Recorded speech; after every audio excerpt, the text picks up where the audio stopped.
Glad to have you. Okay. The registration is in progress. Okay. So good morning again to you all. We are very glad to have you with us today in this week that give us towards to Christmas period. So thanks to be with us in this working day anyway. As I correctly understand, all the 9 cluster projects are with us attending this first operative meeting.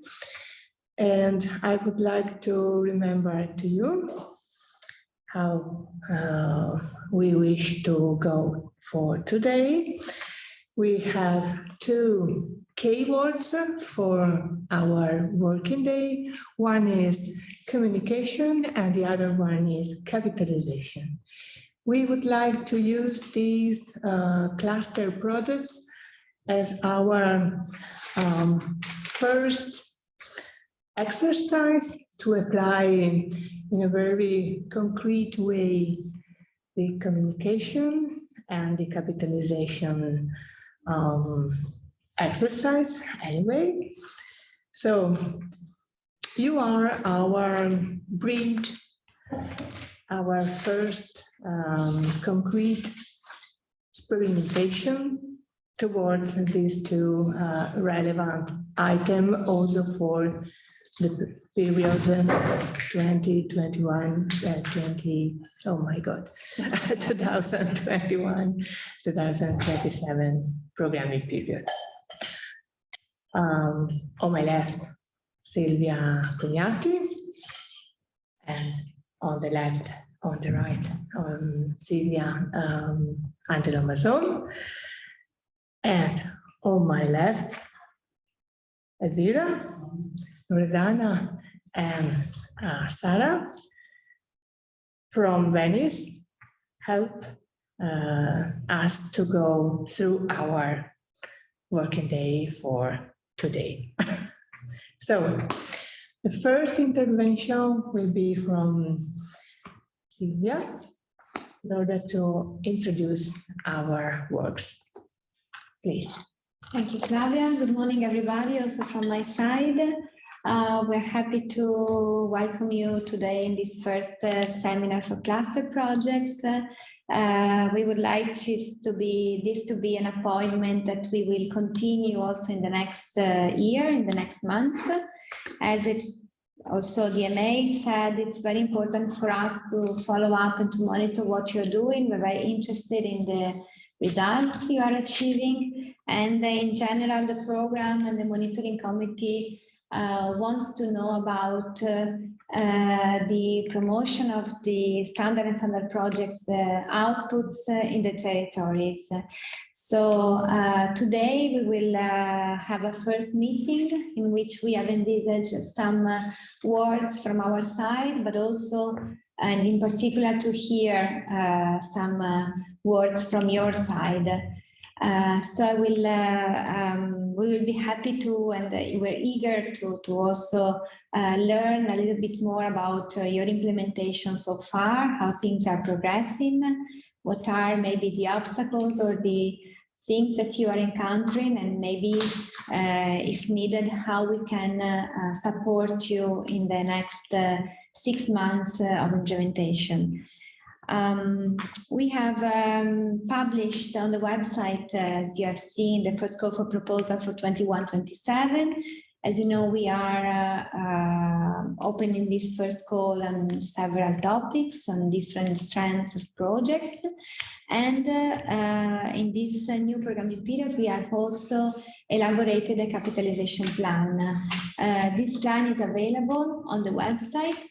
And you know that our website has 2 sessions, 14-20 session with ongoing and funded projects, and 21-27 session with the new program. In that part of the website, you can find the capitalization plan under implementation section of the website. And my colleague later on will show you a little bit what are the contents of this capitalization plan. But we would like you to know that cluster projects are also included in this plan, and some activities that we have envisaged as a program to carry out actually foresee your involvement. So it's important for us that you get acquainted with this plan, and maybe we can discuss about it together later on. I will just briefly go through the agenda. So for today, what we have envisaged, what we have put in our plan.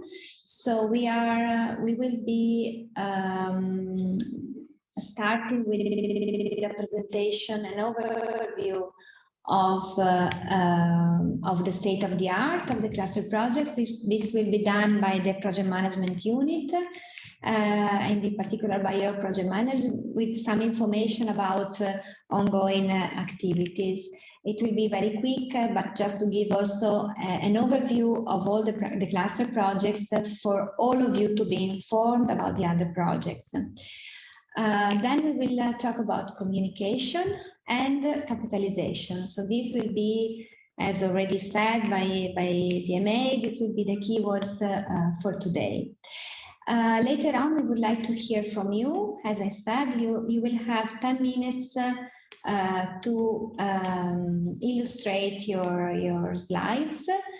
We hope that you have followed our instructions in terms of contents on the slide, and we hope that everything was clear about it.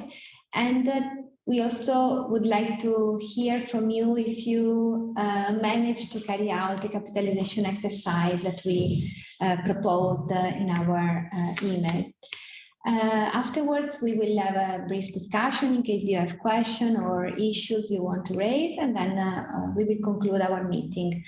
As I said at the beginning, this is a first appointment. We are willing to have more starting from January next year, and maybe it will be also the occasion for us to give you feedback about the exercise that you provide, that you illustrate today, and other activities that we want to develop with you in terms of capitalization. So I will stop here and ask my colleagues to start their contribution, their presentation, and I wish everybody good work for today.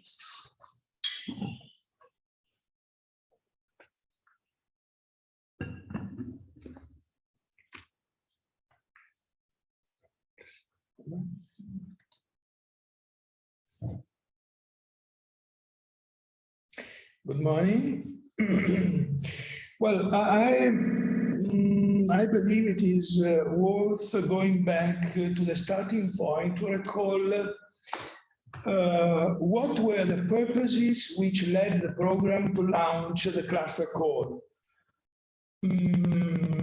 First of all, at the very beginning of the call, there are 72 standard and standard plus projects, which had results, which had the output, which brings experiences in the participant. And this is the starting point of our clustering call. It is important to notice that we are not expected to find out different solutions, different more output, because you must start from the achievement of standard plus, and to exploit, enlarge, and consolidate the result you already achieved. This is fully important for us, because we we decided to launch the cluster call because of that. Then I would like to notice, to make you think about you have a great chance in participating to the cluster call.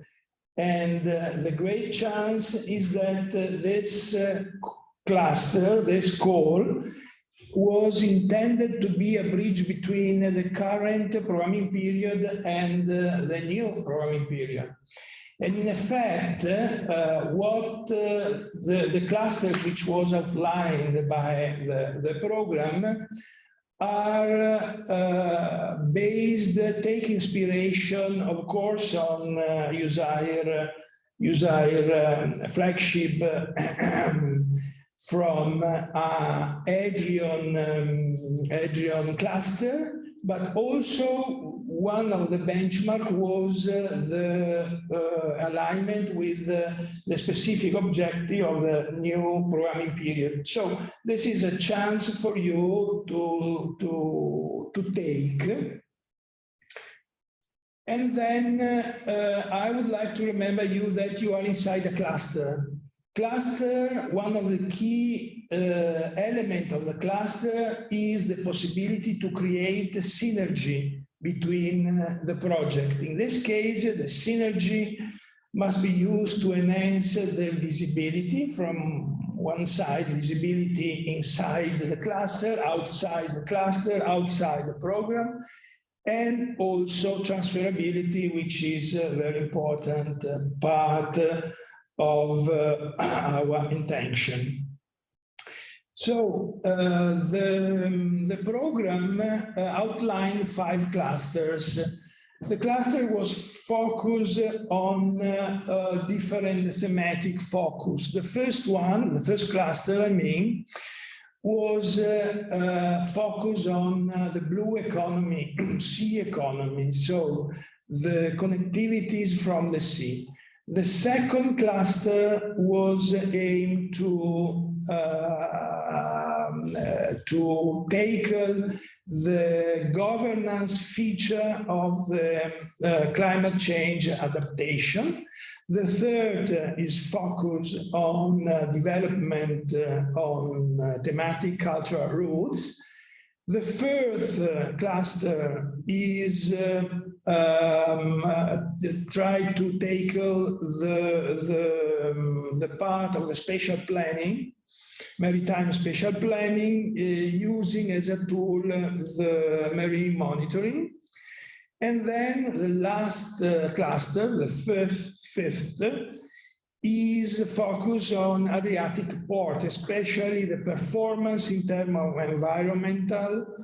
environment and efficiency. So at the end of the day, we received 9 projects. We submitted nine proposals. All 9 were funded, were approved. We invest in this operation 4.5 million euros, so it is a very important amount of money. The contract with the lead partner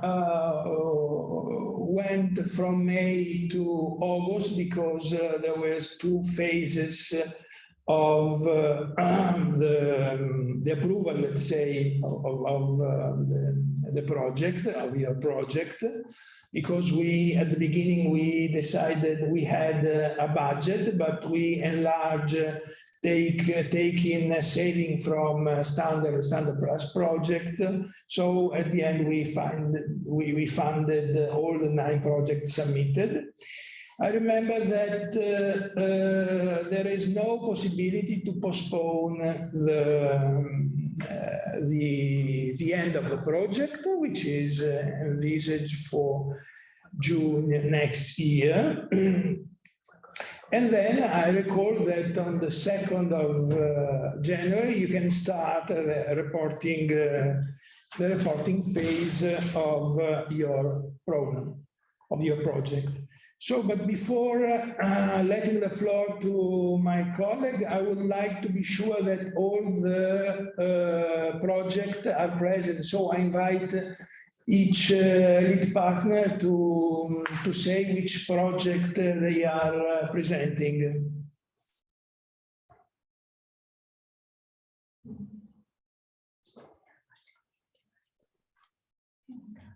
Hello, I'm Pietro Piatini. Good morning to everyone. I'm the project manager a secure cluster project. Hello, I am Anna Ressa from Technopolis Science and Technology Park, and together with Davide De Nicolò, we are representing Boost 5 project. Hello, sorry. Oh, no worries. I'm Marco Galanti from T2I. I will present Class 4.0 project. I'm Sabina Susmel. I'm representing Hatch project, which is in cluster 4. I'm Adriana Dedic, Municipality of Podstrana. I'm representing Project Resistance Cluster 4. So good morning. Please go.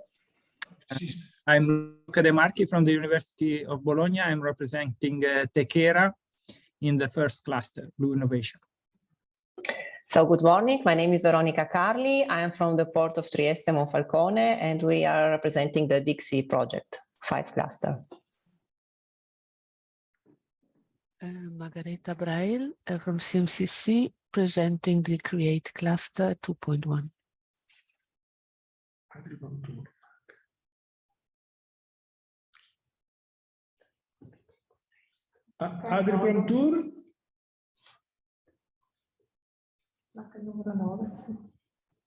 Agripromptur, there is anyone who is representing Agripromptur? Yes, hello. Here are Iris Bruchetta. She's the project team member of the lead partner, and I am the external help for administrative help for the project. Petra Gasparic. So all projects are represented. I will give the floor to my colleague to briefly present the status from our point of view of each of your projects.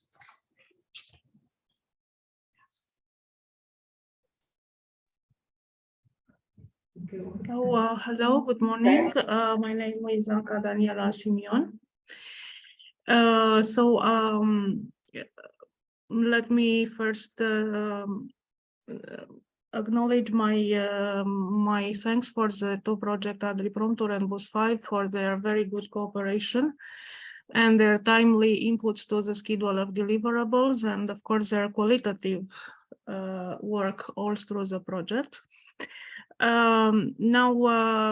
This is going to be a brief overview for each of the projects presented further on.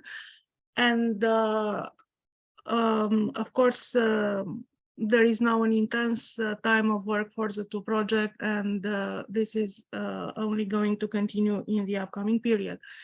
So Project Agripromptur, which is part of the cluster valorization of Adriatic cultural and natural heritage, started in July 2022.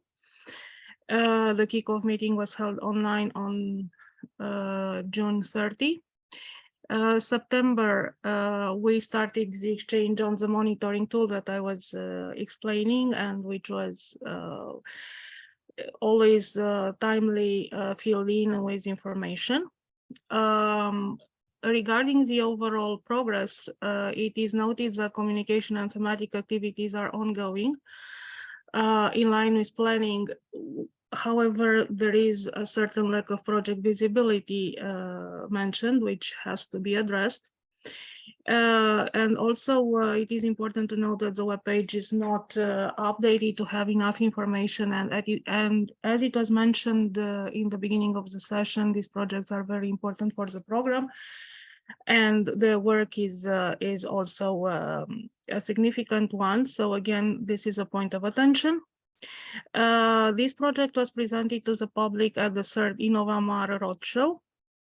Cross-border hackathon was organized, and another important things, and this is a real, let's say, message on our side to proceed with this, is that we have first level controller missing for lead partner, project partner 2, and project partner 5, and this has to be connected with the information that has been provided in the beginning that progress report is open on January 2nd. So please also deal with this as soon as possible so that the timely work on progress report can be maintained. And of course, on the right side, we have the lead partner, which is Primorje-Gorski Kotar County Department for Tourism, Entrepreneurship and Rural Development. We have the partnership consisting of the 8 project partners from Italy and from Croatia. We have the project of a total budget of 590,000 euro. The project is building on Atlas, Arca Adriatica, Hercultur, Remember, Revival Value. And the deliverables in work package 3 need to consist in cross-border exploitation plan for project ideas, e-USA, flagship paper, and virtual reality platform. So this was the overview from Agripromptur. I think we can go to Boost 5 if it is the next one. Yes. So Boost 5, well, you can see the title, which refers to leveraging results to boost touristic valorization. Also here, based on the continuous exchange with a lead partner, it can be said that there is an advanced work in progress across communication approach and thematic activities with concern for the quality of deliverables. In terms of communication approach, it was noted that there was a major focus placed on events facilitating project-related knowledge. So basically also the exchange of stakeholder, this is ongoing in line with planning. And there are several other relevant media publishing achieved. The editorial plan finalized and approved. In terms of thematic activities, the main aspects was represented by intense consultation and exchanges within the partnership regarding deliverable, with clear steps in this respect. And also we think that also like in case of Agripromptur, there are good prerequisites for qualitative implementation during the next steps. It has to be mentioned in both cases of the project that procurement was a lengthy process with impact on progress. And also here in case of Boost 5, a point of attention is the Italian first level control accreditation to be urgently handled for the lead partner in the light of the information. So this is all on my side. As mentioned, we remain available to support you as much as possible during the upcoming, well, very intense period for implementation. Thank you.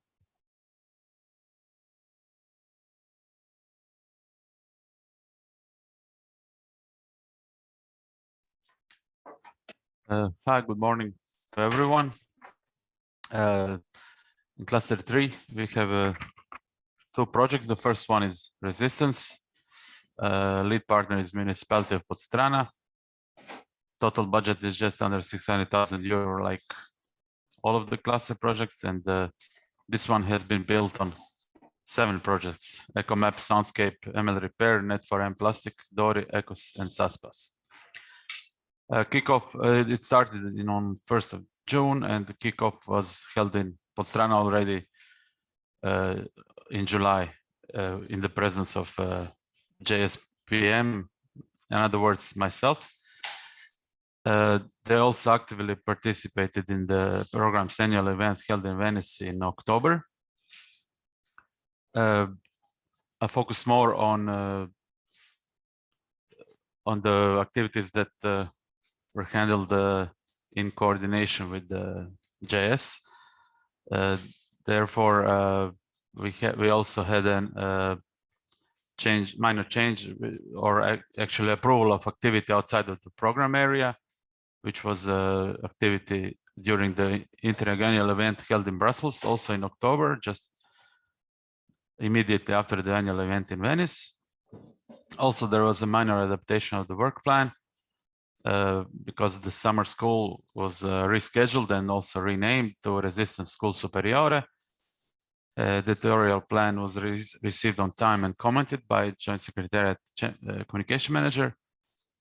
And there is an immediacy in assigning first level controllers for Italian partners, Cetacea, University of Ferrara, and the Emilia-Romagna region. We can move on.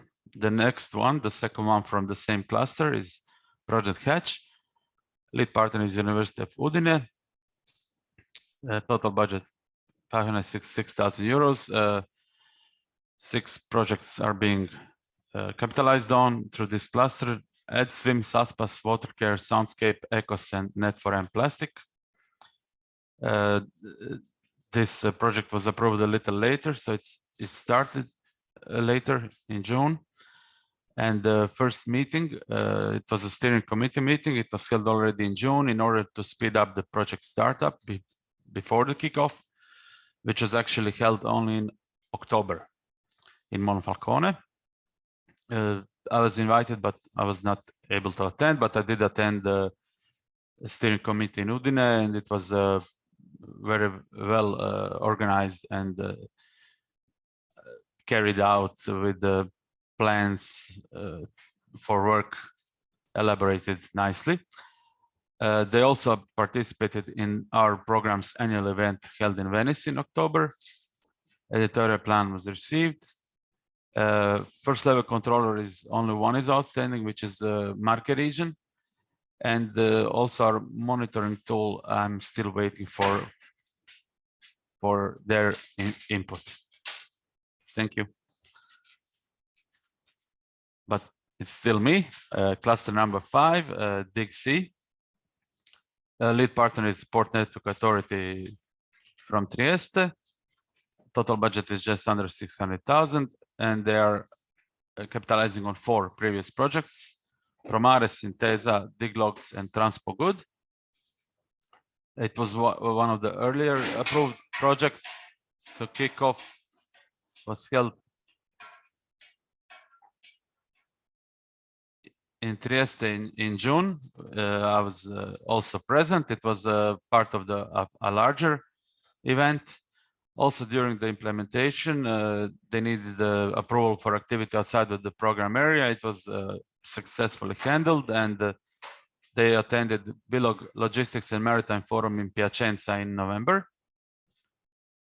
They were involved in our elaboration of the monitoring tool, and also it was sent to me, and it was a good input for the next period for monitoring of deliverables and outputs to be handled well. The editorial plan was received on time and commented by our communication manager, and they have only one outstanding Italian partner without FLC, which is RAM from Rome, and we invite them to select the first level controller. Thank you.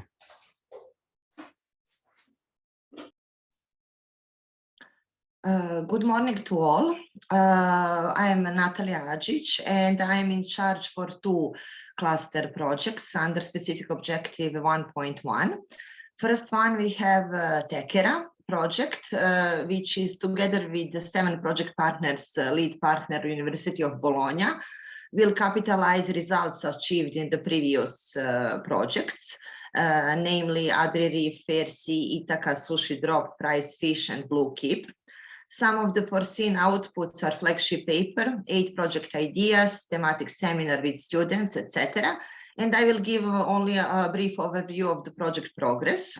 So the project has started in April this year, and the kickoff meeting was organized in hybrid mode, both in presence in Ravenna and online on 20 of May.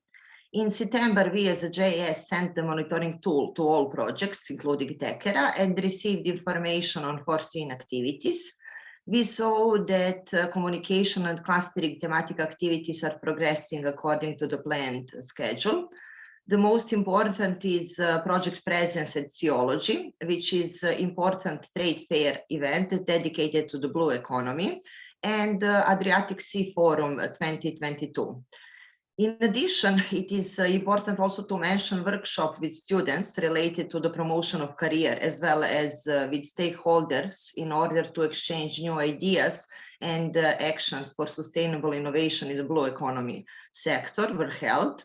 Besides, I would like also to mention that the project submitted 2 requests for activity outside program area, one for participation and the Sustainable Development Festival in Modena, and the other for the Luca Comics and Games event. Also, it is important to say that project partners during the second day of the Interreg Italy-Croatia annual event hold a thematic workshop together with the Resistance Project on how to preserve the Adriatic Sea ecosystem and allow sustainable exploitation of its resources. As you can see, the editorial plan being the I must say that something happened with slides. It's not the correct slide, but it is important what I'm saying, and it is that being the only project, Tekera not submitted the editorial plan. So I kindly invite communication managers to submit it within this week. And I would like also to mention that first level controllers Italian are not decided for 3 project partners, Italian partners, Municipality of Ravenna, then National Institute of Oceanography and Experimental Geophysics, and Veneto Agricoltura.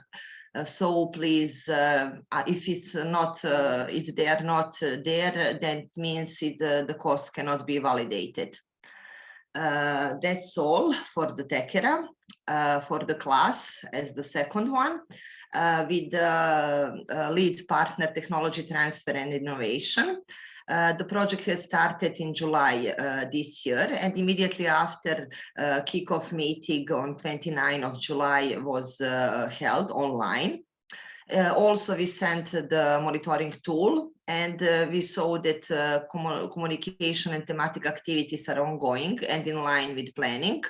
But I have to mention that there is a need to increase project visibility on the web page and as well in the social accounts. What it's good, let's say, to mention it is that project was presented to the public at the 3rd Nova Mare Roadshow and organized cross-border hackathon. Also here we have Italian first level controllers missing for lead partner, University of Trieste, and for Informest. So please have in mind that progress report will be open in January next year, and send us as soon as possible. That's all from my side.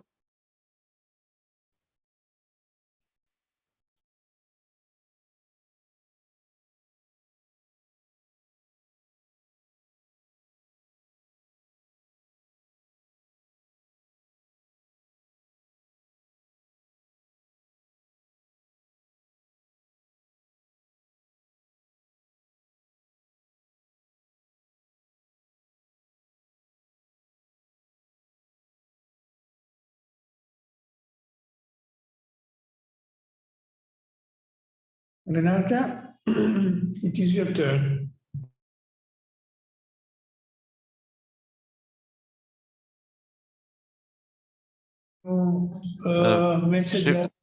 She was speaking, but something is wrong. Just a second. Try again.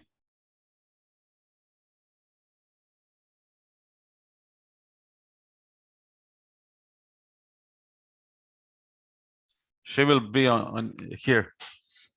Just a second.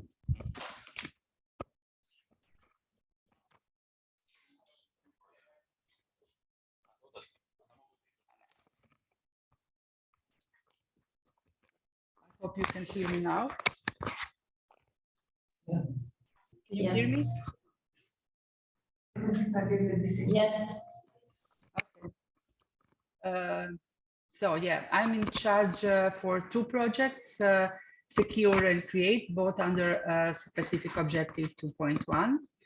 On the right side of this slide, you can see an overview of the project with the project partners, budget, standard and standard plus projects that are capitalizing in this cluster project, as well as deliverables predicted within thematic work package 3. About the status of the project, I can just give you an overview of the activities I am informed about. So the 1st May was the beginning of the project started. In June, there was a kickoff conference held in Venice together with the most final conference. And I think that the communication manager and managing authority were present at the kickoff conference. I was in contact with the project management team, especially with Mr. Teatini, regarding some changes, some requests for improvement of the activities outside of the program region, as well as some communication activities needed for the web page. And in September, we exchanged monitoring tool information. But I have to emphasize that I still need the state of play of this information.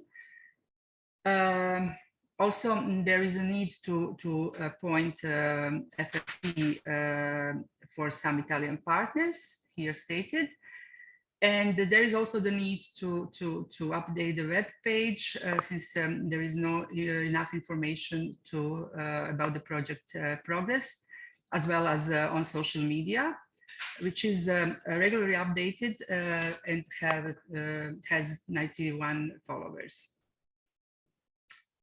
That's about Secure project. The Create project is also the project that is implementing under a specific objective 2.1. The project partners are here, as well as predicted deliverables.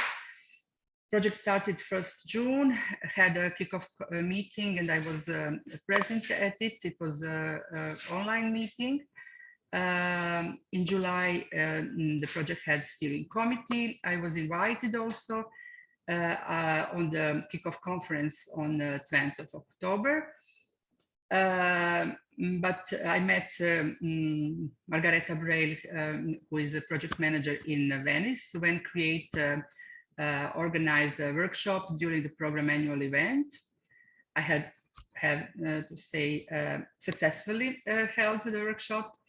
And with Margareta, I also exchanged the monitoring tool information, and I need the state of play also for this information, as well as the FLC data for 2 project partners from Italian side.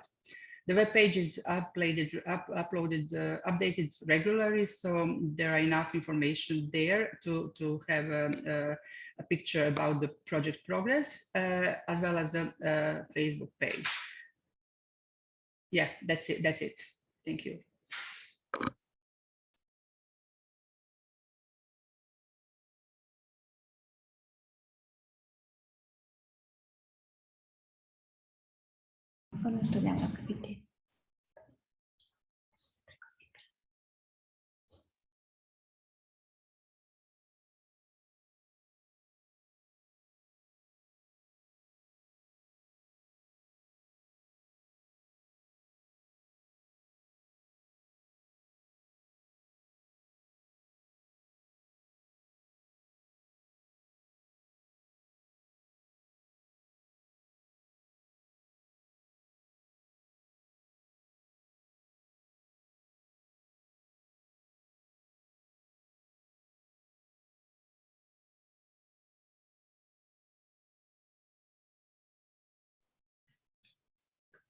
Okay, thank you to all the project managers. Now I would like to invite Teja Ivanisevic, our communication manager, to give you some information about communication activities. So Teja, the floor is yours. Thanks a lot, Silvia. Good morning again to Managing Authority, to my colleagues of JS, both in Venice and in branch office in Zadar. and to all of you that are today with us from our project. So I will try to be, just give me a second to set up everything.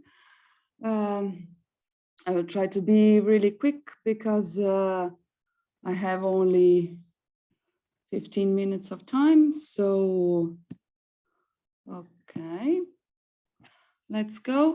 So first of all, many thanks to the Terra Resistance Hatch class projects that were together with us during our annual events in Venice and that have organized this side event.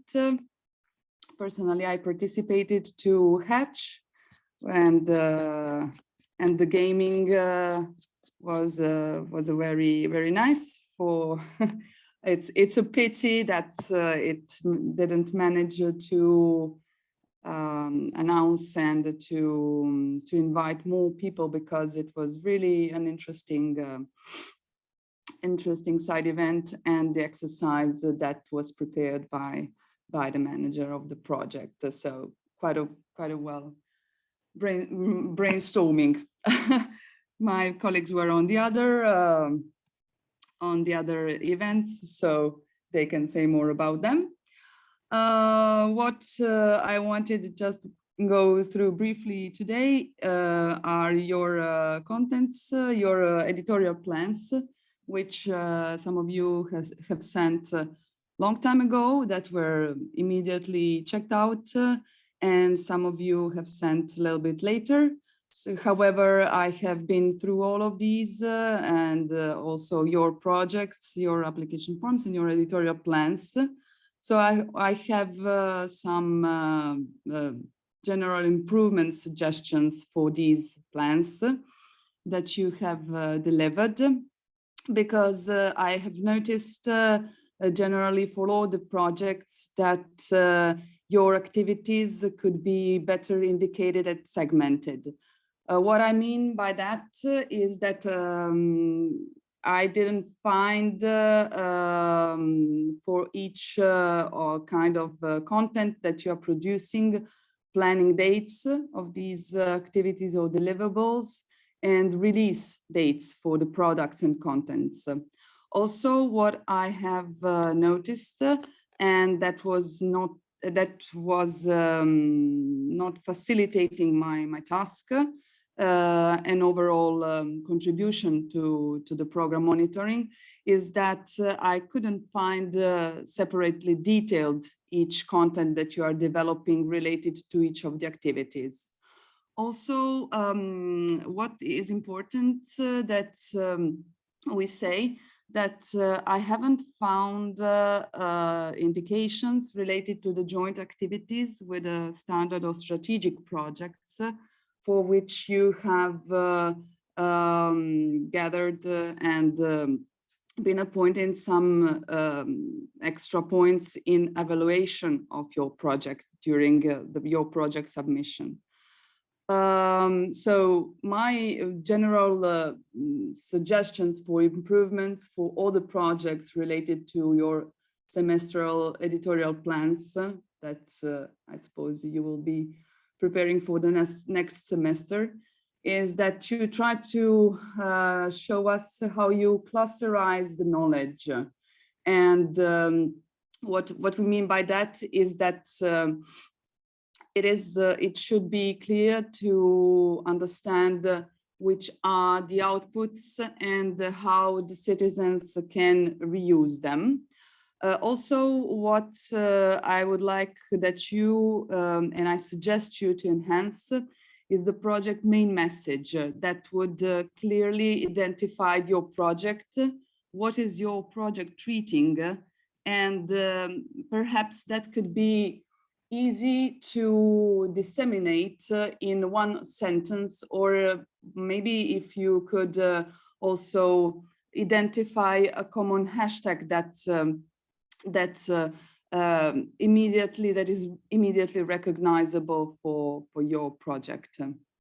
Also, that would enable to communicate the cluster with a single voice and communicate hybridization of the previous project outputs, while you avoid replicating the communication of the standard project's outputs you are capitalizing within this project.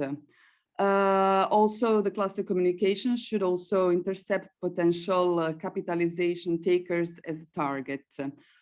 On that, of course, my colleague Lada will tell you more later in her own presentation. So just quickly skipping through and coming back to what I meant by each of details and segmentations of the activities and outputs is that I found that you cluster together in the editorial plans different, just one activity, different messages, different channels, and so on.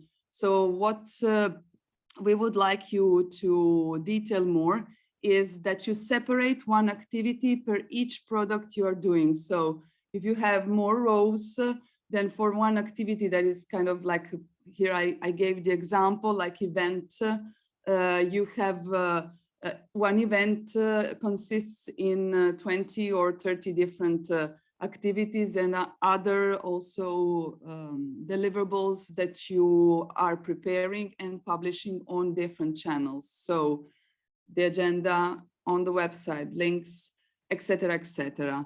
So that is really important for us to understand which kind of products you have, the contents you're preparing, and in which format, on which channels, and with which messages for each of your communication activities.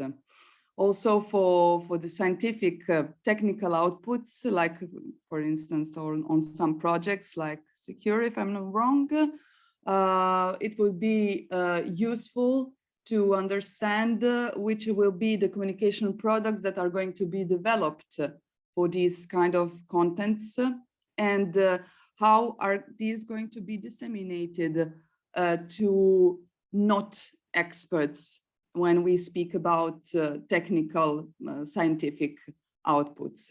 So this means re-elaborating some difficult in sense that really technical outputs to other communication products that are easy to understand. So this is a little bit it when we speak about detailing. I gave you these two examples, and then I will just go very quickly through all the projects that I have checked. And unfortunately, we don't have time today to discuss each project separately, but of course, I know your contents. I have checked all of these. So if you need and if you want any confrontation, any work in the separate sessions, we can also organize it in the upcoming week of online. So for Boost, this is a summary of your work that I have checked out. And the editorial plans activities indicated are quite in line, of course.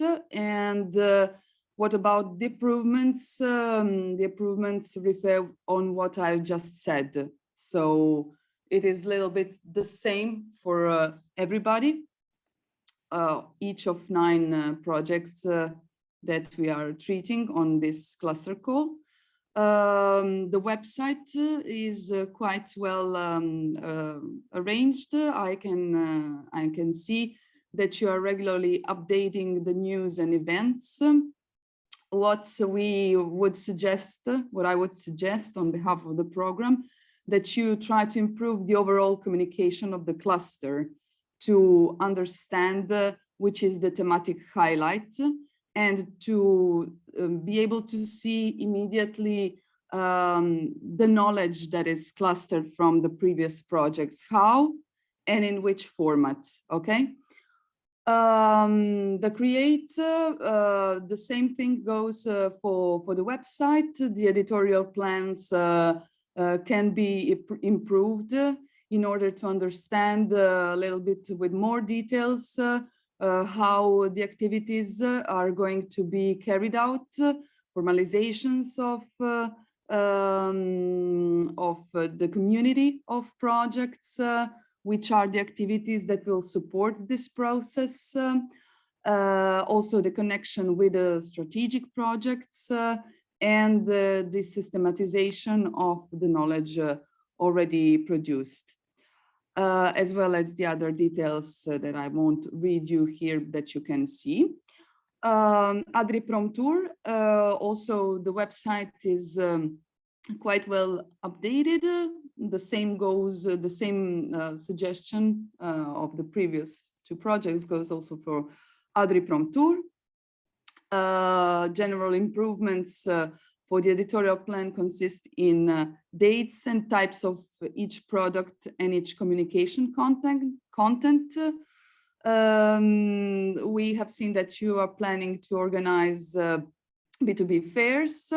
So, but from the editorial plan, it is not clear to us how are you going to carry out this activity and involve the local actors, and also for the study visits. So these parts can be improved with additional details inside the editorial plan. Also, you have planned the virtual reality platform, but it's not clear where and how it is hosted, where can we find it, at which stage is it, and how are you going to disseminate this very useful and well-planned activity and the deliverable. So which kind of format you're planning to do it, and how do you intend to disseminate basically this activity. Also for this project, as for the others, it goes the same about the involvement of the other projects and reconnection with the other projects that are treating the same or similar topic. Dixie, the website is being regularly updated from what I can see, and activities indicated in the editorial plan are in line, but should be a little more adjusted in timings and with more details as the others. Also, I gave some extraction as a tip, what I found inside indicated. When you say that you are going to ask for call for action from your audience, that's good. But I repeat, in the editorial plan should be drafted what kind of content you develop in order to do this, in order to help us to understand which contents are behind which tools and which elaborations you have in mind for that. Also, would be nice to have, as for the others, a project dedicated hashtag that will certainly support your communication and communicating as one. And also for the knowledge cluster, I tried to see and find some additional information, which I didn't manage, so I don't know at which point is this part. Resistance, quite well, always, website is always updated, and what stands for your project is also some additional clarification connected with the single activity. And what I also checked in the editorial plan is that when you write down, you say P1, P2, and so on. So that's good, but this is the only thing that you know, which is P1, P2, and for me, it would be quite much easier to recognize the partner by its name that is delivering some kind of activity or and preparing some deliverables. So just this part. Secure. I've noticed that your website needs to be updated and restored because it's quite a mess. But I don't know if you have. I didn't find it. You're opening the ticket for in our call center. Maybe it slipped to me. But if you didn't, please do so. Open the ticket because your website is not looking quite well. These are some widgets that have skipped and so on. So our ICT can help you out to restore it and to restore also the library, which I cannot see, which is necessary for the upload of your clustered knowledge and your products. Give some thematic highlights to the project because also it's not immediately clear the aim and the purpose. And as a general improvement for the editorial plan, we need more details in dates, the types of each product, and the communication content, and the format and the channels. So when you write down together different channels, please separate them in different rows because the messages are different from one social to another. Also for the websites cannot be clustered all together. So you have on the website goes one content, one kind of message. On Facebook goes another content, another kind of message, another elaborated content in terms of, I don't know, GIF or motion video or similar. And for campaigns, I saw that you have planned some campaigns, which is really good, but it's not clear enough on what is communicated and delivered ad hoc.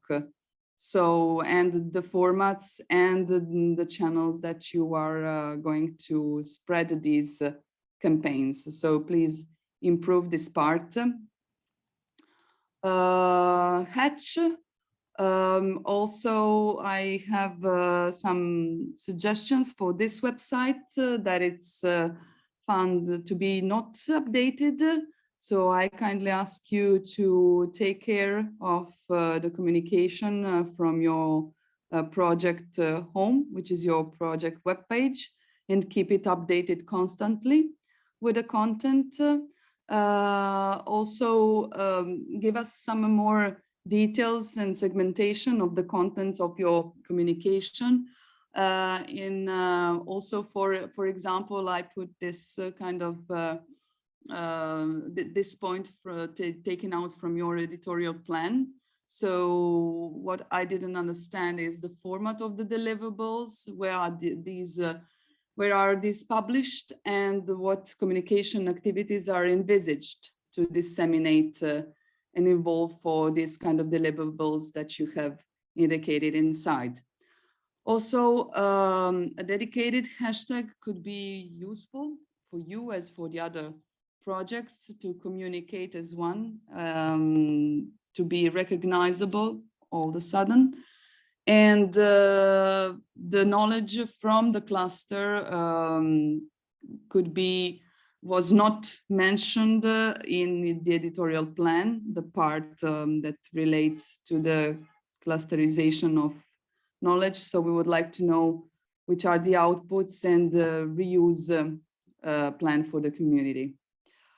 Class, please do update the website, which is not really up to date. And also the same goes for your part relating to the knowledge from the cluster.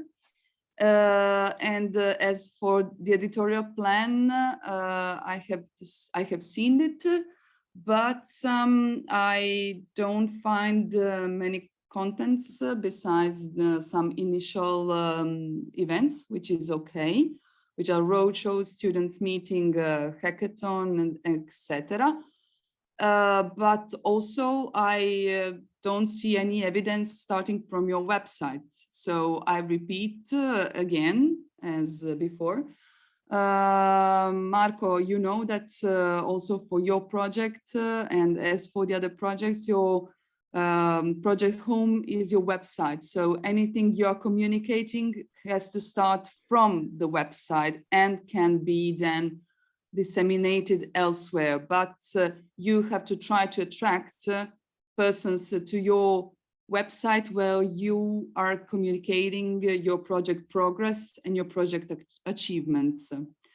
So please do revise this and take care of. Yeah, I'm sorry. It's Marilanda Bianchini. I work together. You know me already very well. I work together with Marco on class 4.2, together with Union Camere, which is the responsible for communication. But I would like to ask, when did you check the website? Because we have updated it with the latest news. And I checked also, it on Friday. In the end of November, we created the social accounts. So what do you mean I have checked it on Friday. Updated? What do you expect to find? Because the latest events that we carried out are there. So I have checked it on Friday and I haven't seen it. So, but what do you expect to find? Because the news and events are there. What else? I didn't find them. Sorry. And they are there. So maybe their website does not function well. I'm sorry. Okay, no. hello, sorry, Marilanda. Yes. Yeah, hello. Okay, the moment for the questions is later on. So I would rather keep on with the presentation and then we can maybe ask specific questions because we have still a lot to go. Anyway, just for everybody to understand a bit better the purpose of these slides is to give a first brief feedback about what we are monitoring so far in the project. So it's not an evaluation about the overall progress of the project. So just take it as a tips and as first information from our side. So of course, we are at disposal if you find that some information are not correct or can be improved, and that can be done also in follow-up meetings with the one-to-one project NJS officers. So, Thea, if you can keep on and later on maybe we can give a better feedback. Thank you. Thank you so much, Silvia. Okay, I can't see because I am in the presentation mode, but okay, this is for class 4.0 project that was checked on Friday, and the last, I think, is Tekera. So I kindly invite you also to update the website because I haven't found it updated. And I couldn't evaluate your editorial plan because I haven't received it. It might have slipped to me, but please remind me. So if so, and in that case, I apologize if you have sent it and I haven't seen it. It can happen. We have more than 80 projects, so. This is all from my side. I just wanted also to, I think this is, penultima, okay. I have also checked your social media channels. I cannot enter now in the quality of the content that you're posting because it is other type of session that where we can speak about it. But I have only did some checks starting from your webpage or from the social channels icons indicated in the footer of each project webpage. So for some projects, as you can see, where you read not opening, it means that social channels icons are present, but if we click on them, it is not landing actually on your directly on your YouTube or Facebook page. So when I found resistance or secure or hatch, it is not opening, so I needed to search it inside. Please make sure that these connections are working for all the social media channels you have opened and that you are managing. And the rest, what you can see are just the numbers of your followers that I have taken from your social media accounts. But just a reminder that you need to update this part. It is really easy, but it is also easier for your stakeholders to connect with you, and also for us when we work on a social media to be able to immediately access and check and connect also with you online. I hope everything is clear. These are my contacts that you all already know. So if I think that I can close my presentation, just a second, please. And thank you for your attention. Okay. Thank you, Thea, for this overview. I hope that I think that some inputs and hints can be useful for our lead partners and communication managers in particular to take home. And I suggest that you can have later on some one-to-one meetings to go a little bit in detail of the different situations of the project, as done also for in the past for all the other funded projects. So I will now ask Lada to intervene about capitalization. This will be our last contribution for today, and afterwards we will give the floor to the projects. So Lada, the floor is. Thank you. Good morning to everyone, projects and colleagues. Can you share the presentation? Thank you. Okay, thank you. So today's presentation has the aim to tackle together some key concepts related to capitalization in order to have a common understanding and to be able to work together in this process. So we can start from this definition. Actually, from the question, what is capitalization?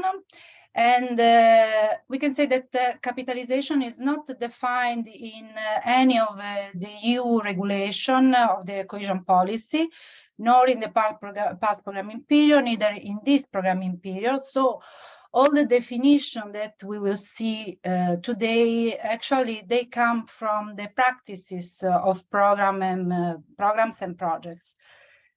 Here you can see a general definition that shows that capitalization can be understood as a complex process that takes into account several layers of activity, such as collecting, analyzing, disseminating, and more than anything else, transferring of good practices and solutions based on results and policy experience that we can then call the indirect capital. Next slide, please. In 2016, Interact, which is the program that supports other Interact programs, so also Italy-Croatia program, proposed a first definition of capitalization as a building process aimed at consolidating the capital built by Interreg projects and programs in order to build on existing knowledge and experience, to improve the transfer of knowledge, to boost the performance through the reuse and the transfer of the results, and to raise awareness of specific of the results in specific fields. On the other side, we have, it was okay. Thank you. On the other side, we have also some definition taken from Interreg programs, because as I said before, we do not have regulation on this topic. So also in this case, each program defined their main elements. And so did also the Italy-Croatia program, because as my colleague said before, now we have a capitalization plan that we will see later, in which we described the main elements and our approach on capitalization. Next slide, please, now. So here we wanted to highlight the close link between capitalization and communication, that are two different processes that can nourish each other. Communication can be an effective tool for capitalization, while thematic capitalization, meaning project results, can feed communication with content. So communication is an opportunity to disseminate the results using a more communicative way in order to create the engagement of the stakeholders. Next slide, please. Thank you. Now we want to focus on the terminology, because it's really important to have a common understanding of the basic concepts. So first of all, we can focus on the key implementers of the capitalization process. We can call them as the offer side and the demand side, that are givers and takers. The givers are those bodies who are willing to promote and share their results, their project outputs with other projects or with other stakeholders in general, while the takers are those who are interested in the reuse of these outputs or results in order to improve the tool, practices, but also public policies. And for instance, they can be, as you can see, regional, national, international institutions, or other project partners or external partners. Another element is the definition of an output as replicable or reusable. These are very important concepts that we will see why later. Replicable means that an output can be directly transferable in other contexts. Therefore, there is no need to adapt in any way the output for these other contexts. And this means also that it can be directly taken and reused by the other stakeholders. For instance, some procedures that are standardized and can be easily transferred to other contexts.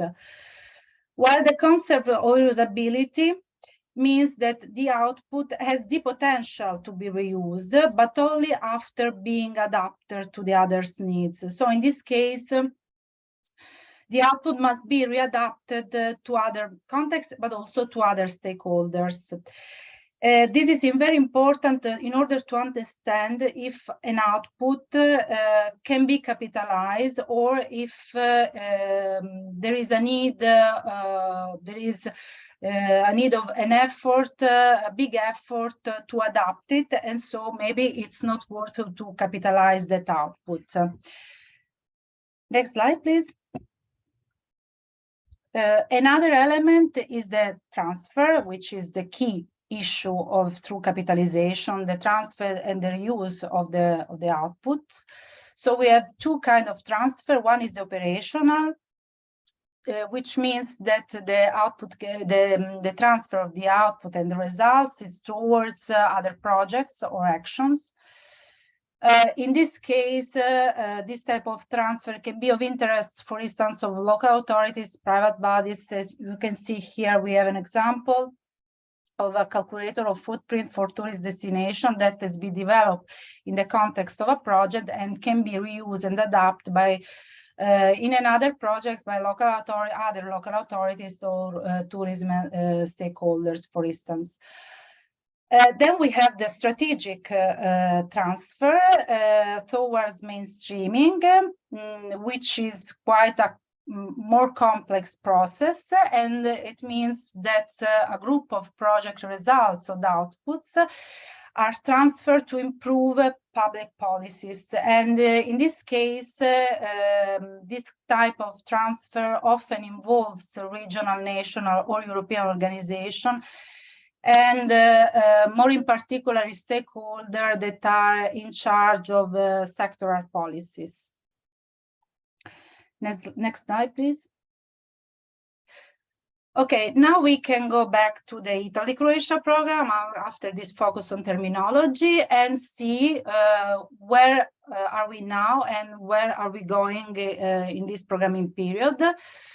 So, as you know, in the 1420, capitalization was an important element for the program, and the project played a fundamental role because they generated knowledge, the capital that would be used and could be further promoted in order to foster the strategic transfer we saw before. So, in this context, cluster projects, as you have a very crucial role, not only to maximize the experience of standard and standard plus projects, but also to exploit the result, increase the visibility, promote transferability, but also to increase the knowledge base on the topic covered in the transition of the two programming periods, the past and the current one. Next slide, please. Okay, that is why we propose you to use, to try the grid we sent you, which is a grid that we want to test now, and we will probably use it for the next, in the current programming period, 21-27.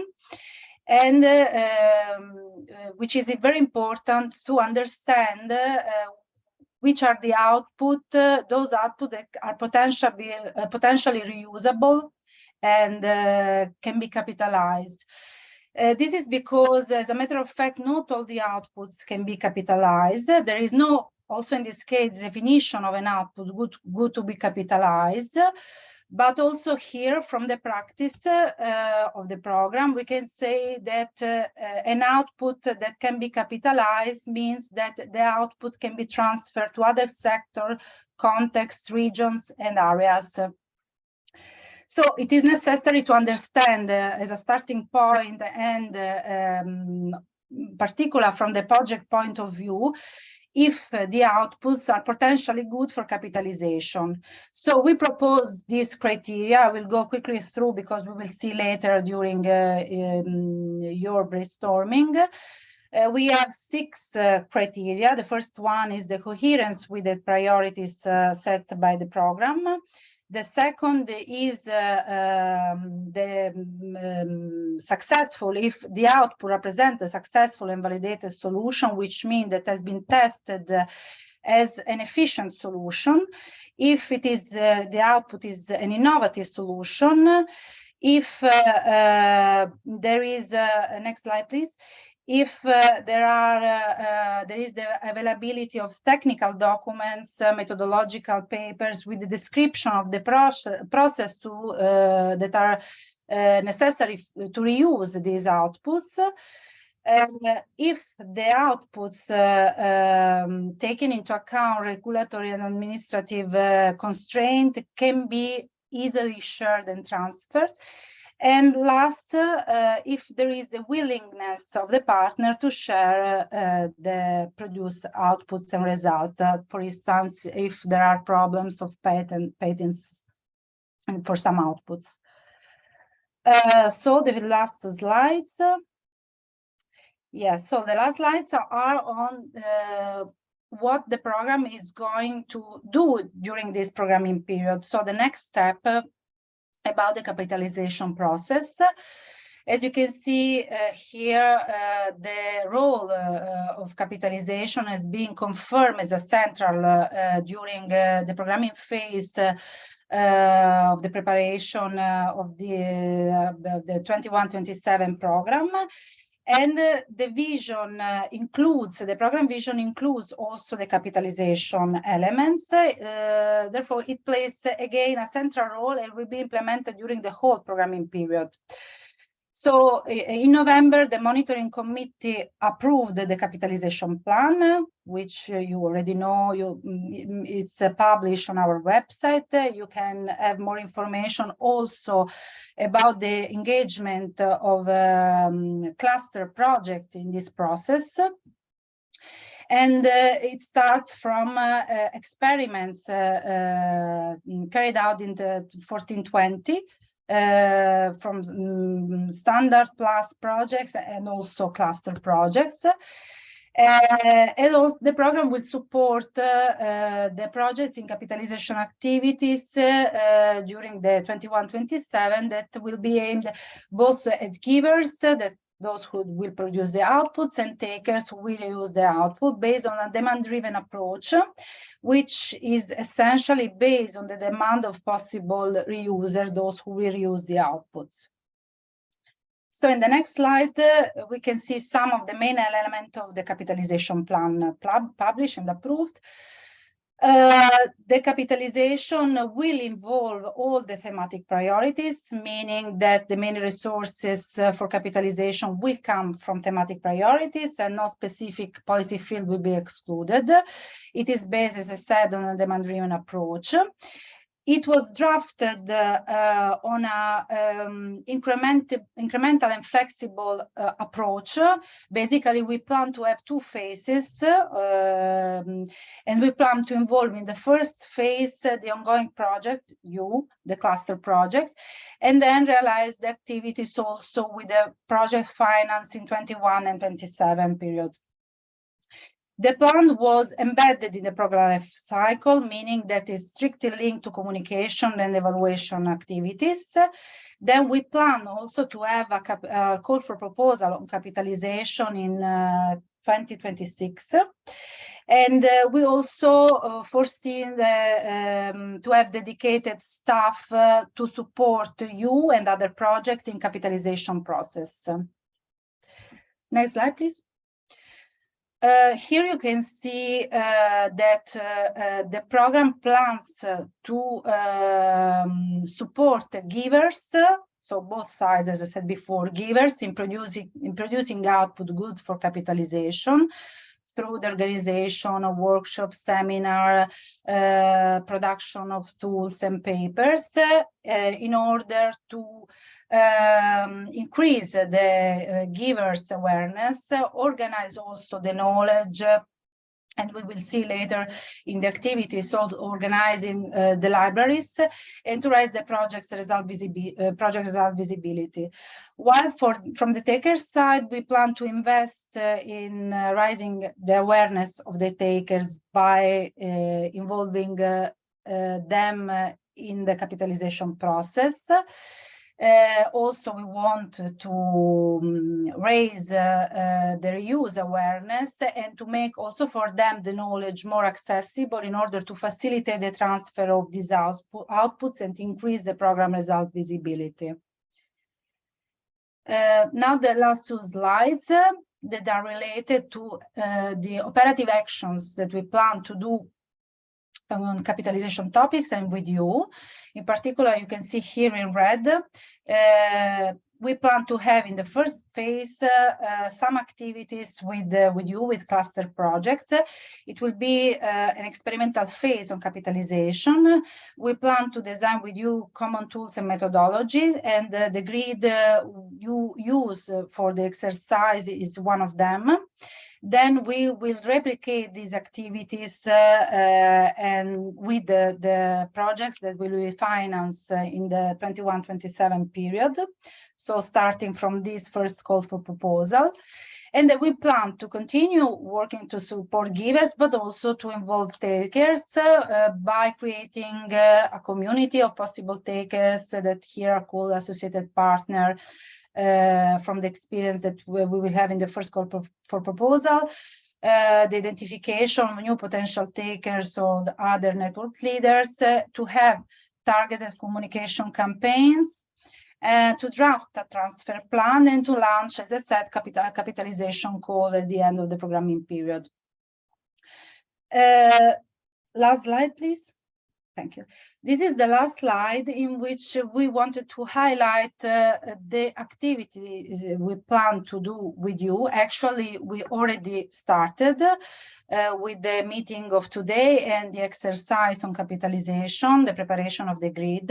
We have a first activity in which we plan to realize this grid with the specific criteria for the selection of possible outputs to be capitalized.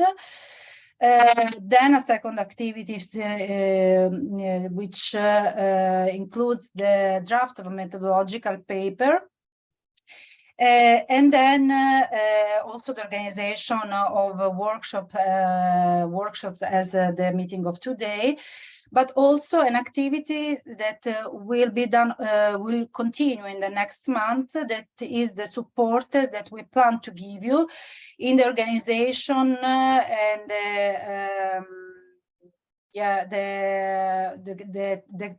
organization of the knowledge you are producing.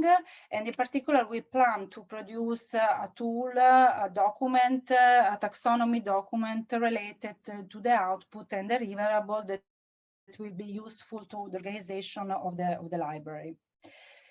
That is all from my side. I don't know, Silvia, if you want to give the floor directly to the projects or to you.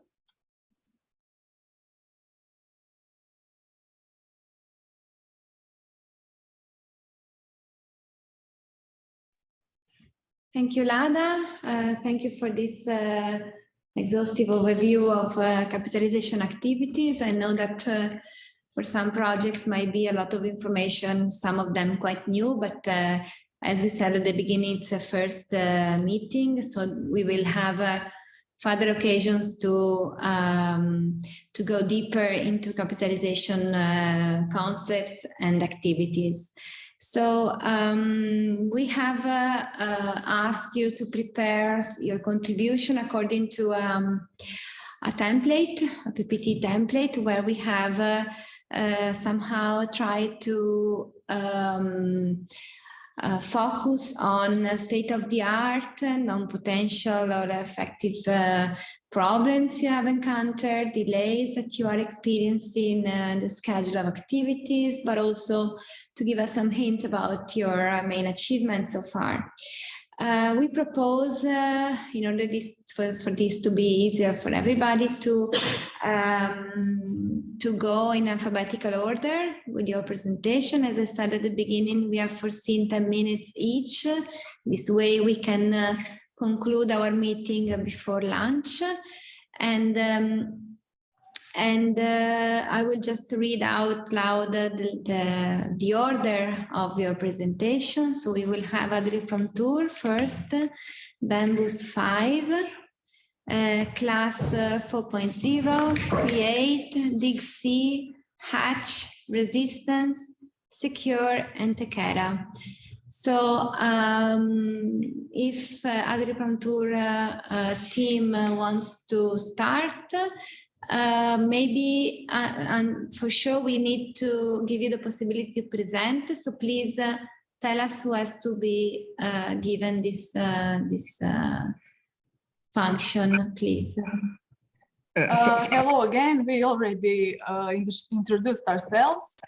We are Iris Bruketa from lead partner Primorje-Gorski Kotar County and Petra Gašparić as external expert. I will present the current status of the project. I will just share my screen.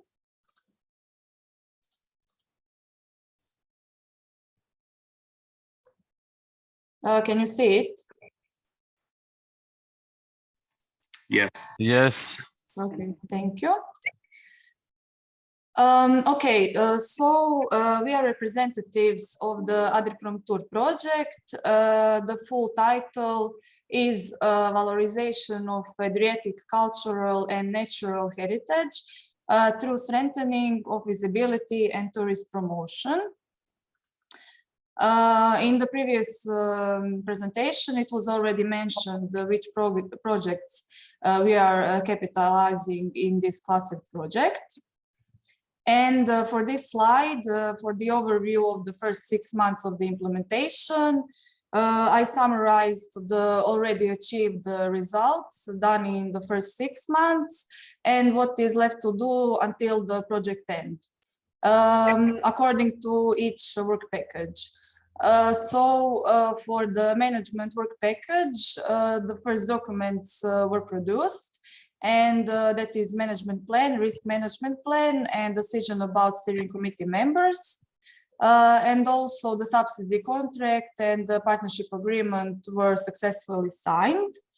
The first steering committee meeting was held in Cervia and online in hybrid mode in November this year. And that is it for the first work package. And what is left to do is 2 more meetings, 16 financial reports by partners, 2 progress reports by the lead partner, as well as reimbursement requests and closure activities. With regard to work package 2 communication, the kickoff meeting and kickoff conference were held at the beginning of the project. 1 participation on working groups events was held. 2 participations at thematic fairs.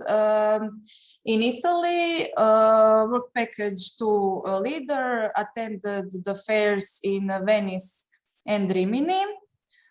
Communication strategy and editorial plan were developed and shared with partners. And also the project logo was developed by the program, project website was established, and also the designs of project poster and roll-up were done. Also 4 social media profiles were set up that are Facebook, Instagram, YouTube, and the 4th, and LinkedIn, yes. What is left to do for the communication activities is high-level final conference that will be at the end of the project. 1 more participation on working groups or public events of macro-regional strategies. 3 more participations at thematic fairs, for which the lead partner sent a request for the implementation of outside program area to the Joint Secretariat last week. So we are waiting for the feedback in order to implement these 3 fairs in Madrid, Berlin, and Zagreb. Print of promotional materials, some partners already printed, and some you still have to print promotional materials. Continuous update on the website and social media profiles. What is left to do are the press releases, articles, 2 publications, 1 by Italian University and 1 by Croatian University, implementation of media campaign, and each partner has to organize press conferences. Also, each partner has to develop study visit and promotional videos, and 1 final video will be done by the lead partner. Communication manager will also produce 3 e-newsletters. The first one will be now in December, and the 2nd and 3rd will be next year. And for the thematic activities, the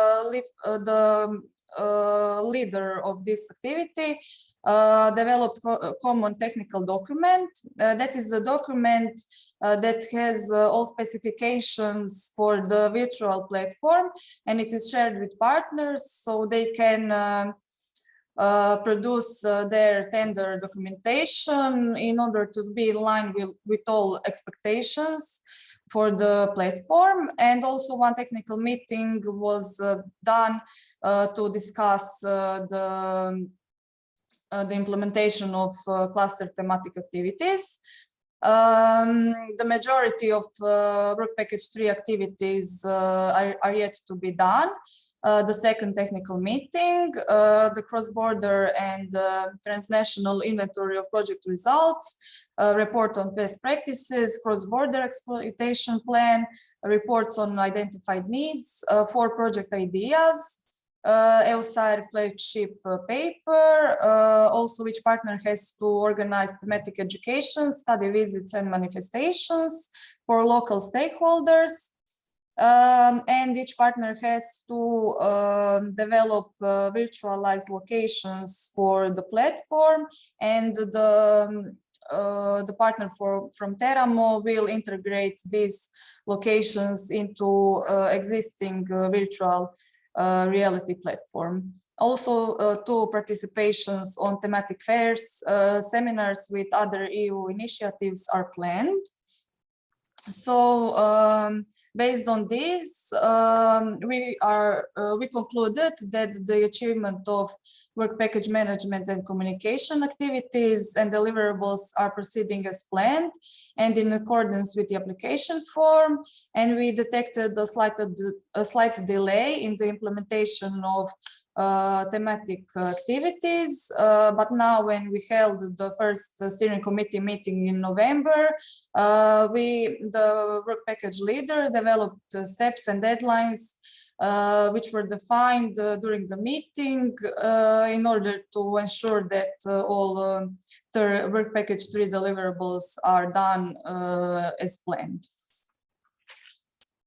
Okay, and the last part regarding the exercise on outputs for capitalization.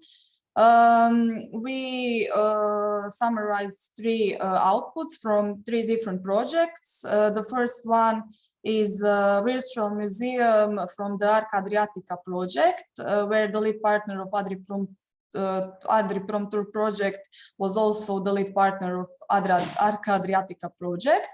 And this platform is capitalized result from the Small Boat 2 project that was implemented within Interreg Slovenia-Croatia program.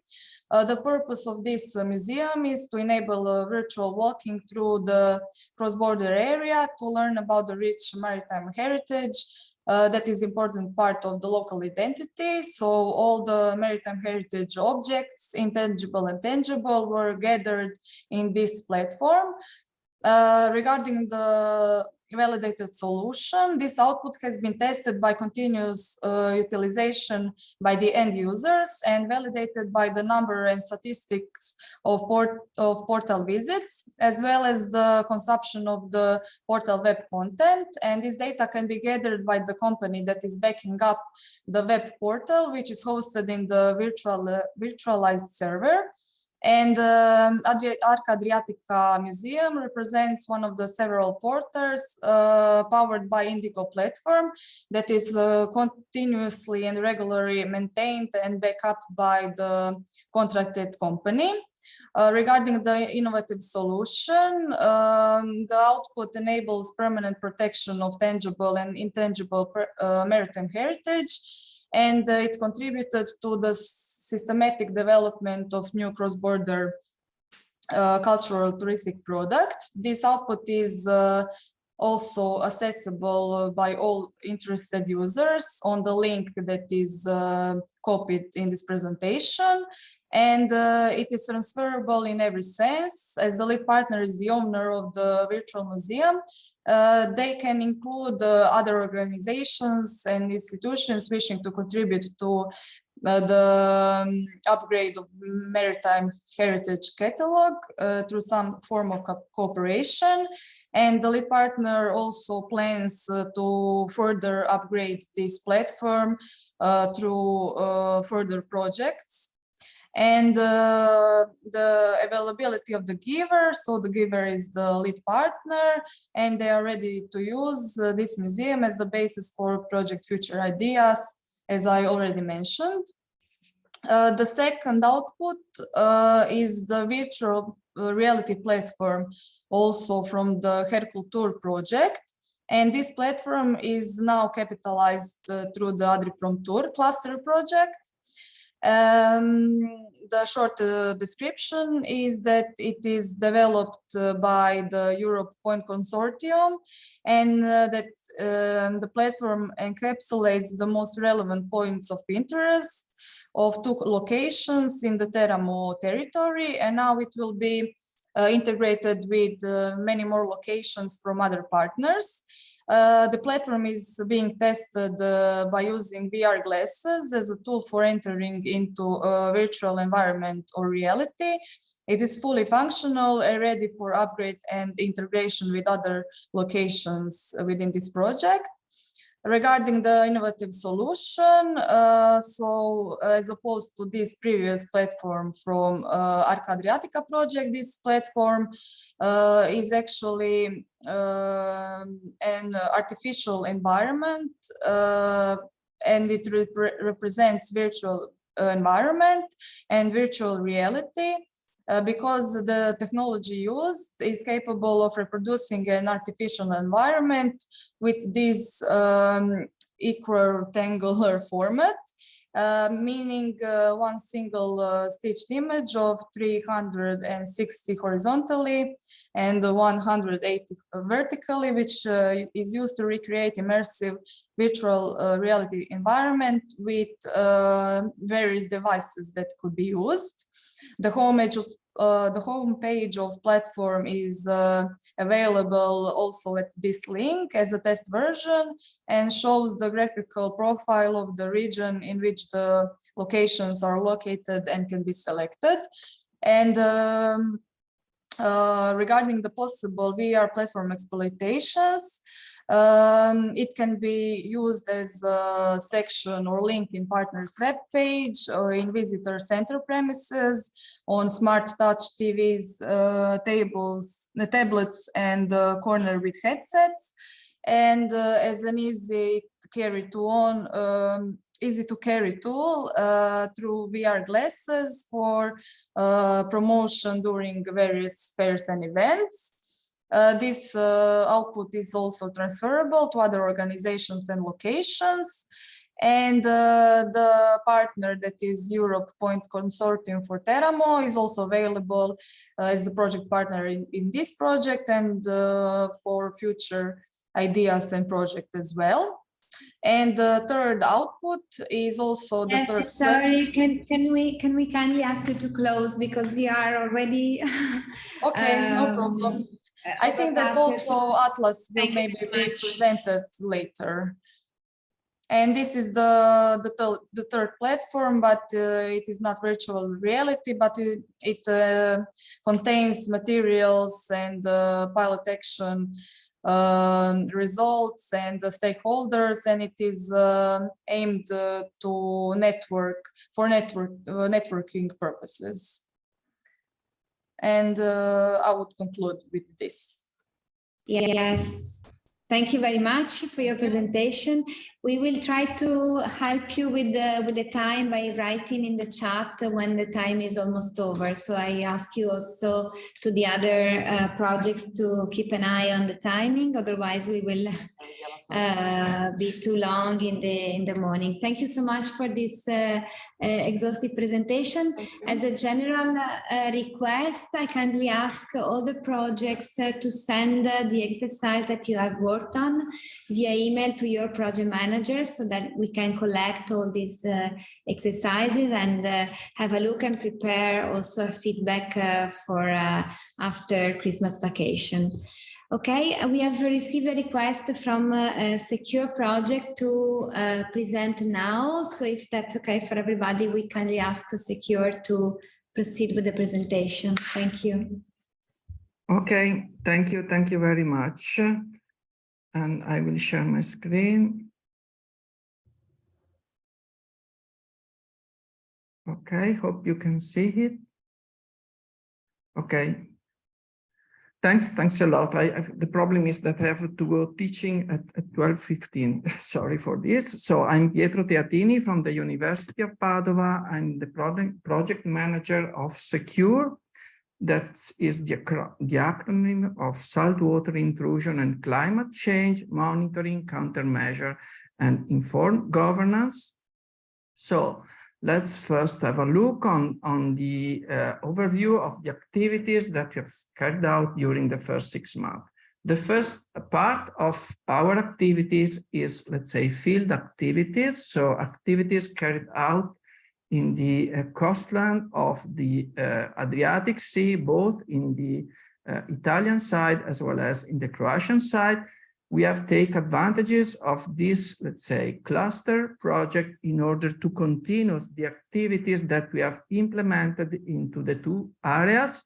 We have developed some methodologies in order to keep, let's say, to try to mitigate and keep under control, or at least under control, what is ongoing in terms of saltwater contamination in shallow aquifer and in the soil, in the farmland, close to the coastline. And this, let's say, the possibility of working also during this new year and specifically during the whole cropping season of 2022 has been really important for us.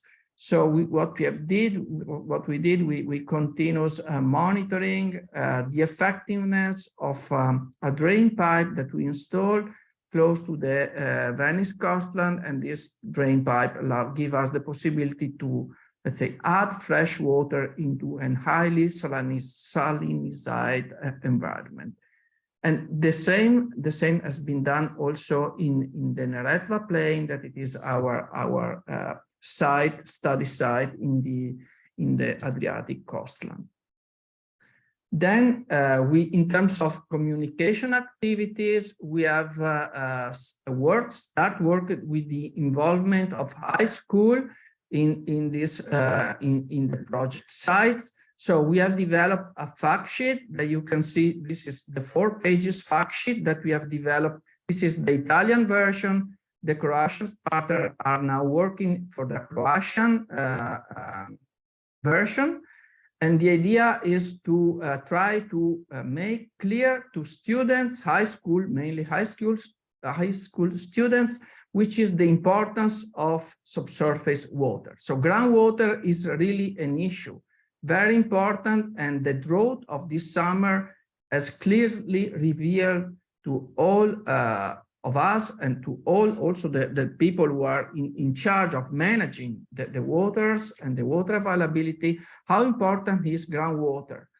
And so this is one of our main focus from the communication activity point of view, is to highlight this importance to the young generation that must have anyway a certain, I would say, knowledge background. So let's say we don't really, the aim is not to work with very young children, but to work with the students that has an age between, let's say, 13, 14 up to 18, 20. So the high school student is the target. With this fact sheet, we send an email to 51 high school located in Italy, and specifically up to now, we have focused on the province of Venice, Padua, and Rovigo. We sent to them this fact sheet, and we asked them if they want to have a lecture. So we made available our expertise to go there and make some online or face-to-face lecture in order to explain to these students the importance of groundwater, how groundwater has to be kept under control, and what is the saltwater intrusion process, how we can put in place some good rules in order to save as much as possible water. Up to now, we receive feedback. So for sure, all the schools are read the message, and we receive a positive feedback from 5 of over 50 schools. And so we have start planning to go into the school during February, because there is the break between the first semester and the second semester. So it is more easy also for the schools to organize meetings or seminars as we will go there. Something similar is start work going on also in Croatia. Then we also, in terms of communication activity, we play with respect to stakeholders. So we have two major events where we contribute. One was carried out in October 27 in Italy. We present secure topics within a meeting that was held in Taglio di Po, that it is a small villages in the middle of the delta of the Po River Delta, and where the topic was related to drought and water scarcity. How we can look to the future. This is the title of the topic. It was organized by the water reclamation authorities that work, let's say, in the coastal area of the Po Plain, and we go there, we have a booth, we show our material, we provide to them also this simple fact sheet, and we collect some sign and some, let's say, names that we has to be updated, so we will send to them new material that we'll develop. Something similar were carried out in Croatia. So in November 3, 2022, there was a secure info day that was carried out in Metkovic, where the Croatian partner explained to the local stakeholder, which is the topic of secure and how, let's say, also in this case, which is the main problem of water availability in a plain as the Neretva plain, where salinization is strongly affecting the agricultural production, and it is expected to increase even more the problem over the next decades due to climate change. We also perform some communication activity at the level of, let's say, scientific level. So our main target, if you want, as I work in a university, and what we, from this point of view, 3 young researchers, Esther Zancanaro, Marta Cosma, and Iva Matic, that work in 3 of, let's say, the partner of Secure, has developed, proposed a session at the next EGU 2023 General Assembly. And the topic, of course, is related to the Secure main goal, scientific goals, so monitoring, modeling, and mitigation, salt contamination in coastal area. So it will be, let's say, a clear results is to organize a session in what I can say is the most important scientific conference that was held, geoscience conference that occur every year in Europe. Then moving to challenges and delay, I would say looking at the monitoring tool, we have more or less in line. We don't have really important delay. So what we have written, we have more or less in line with all the activities. And as you can see in these tables, so the green part is what has been done, more or less 100% up to now. And we are really in line. And the other part, the yellow one, is what we expected to, let's say, to develop over the next 6 months. So we can say we do not have a specific delay or problem in making our activities. And last, we have also tried to make this exercise on output. Let's say, even though, let's say, we are now much more clear what this capitalization means, but anyway, I'll try to do the same. So we have found or select 3 main outputs. One is this drain, so it's a technical methodology in order to mitigate saltwater concentration, saltwater intrusion in coastal area. This is a main output of the MOS project. The second one is the development of an integrated monitoring network that can be put in place in order to keep under control which are the effect of the saltwater intrusion into coastal area from the hydrological point of view, as well as from the agricultural point of view. And this is, if you want, a capitalization of outcome developed by Most and Asteris.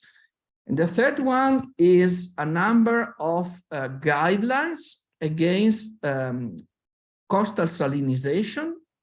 This was developed between the three projects, so Most, Asteris, and Change Cares, both the three projects that are within this cluster, and the guidelines has let's say the main goal is really to develop some practical suggestions that give us the possibility to keep under control and from the hydraulic point of view, and also to develop some agricultural practices, simple agricultural practices that must be put in place in order to develop agricultural facilities and practices that take into account this problem of salinization and saltwater intrusion that for sure we will have to face with over the next decades, even more. And let me check the time. I have a couple of minutes more. So we have tried to understand if this is let's say these three output has been validated and tested, at least in part, in the previous project. Some of them are really innovative. For example, the drain and is something that it has been tested for the first time. But also, if you want the monitoring network, if we take each single monitoring facility, is not novel at all, but we really develop a huge and integrated monitoring systems that take into account several methodologies, starting from lab testing, in situ testing, and remote sensing testing. So if we put together everything, I can say that this is really innovative. And from the guideline point of view, they are in some way also innovative if we consider them into a unique framework. In terms of transferability or replicability, we can say that they are in part transferable, directly transferable, not all, because from the technical point of view, for example, if we want to put in place some drains, we have first of all to test if the hydrogeological setting is favorable to this solution or not. So there are some of this output are transferable, other probably not so directly. And I will now. Angelo, yeah. Thank you. Now it is the turn of Boost 5. I recall to be strict to the slot you have, 10 minutes. Yes, let me share my screen.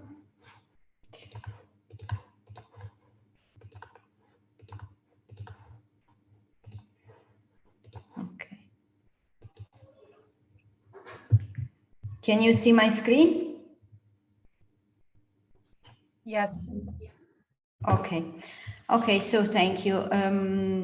A very quick overview of our implementation for Boost 5, which is intended, the full name of the project is Leveraging Results of 5 ETHR projects to boost touristic valorization of cultural, off-road, industrial, and natural heritage. I will start this overview by the work package of the cluster thematic activities, because I think it is the core of what you would like to see today. First, an overview of our project output, which we are working on. So they are all basically focused on the next programming period. So both at thematic level and for a new project to come. So it was very good for us to have these tips on capitalization. And this is also because we will capitalize what we achieved during past projects.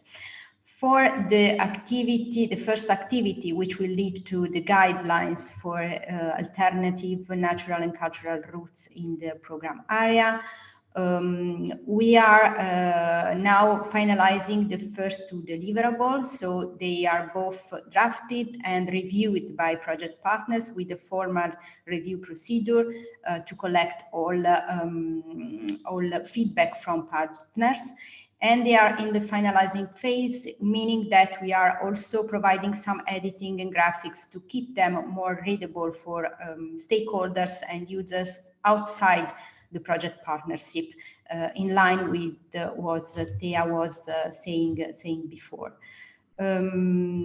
We are on time for the deliverable under activity 3.2, meaning that we have prepared methodologies and some templates to work on this deliverable, and they were shared with project partners. They are working to collect information, to giving feedback to partners in charge for deliverable finalization.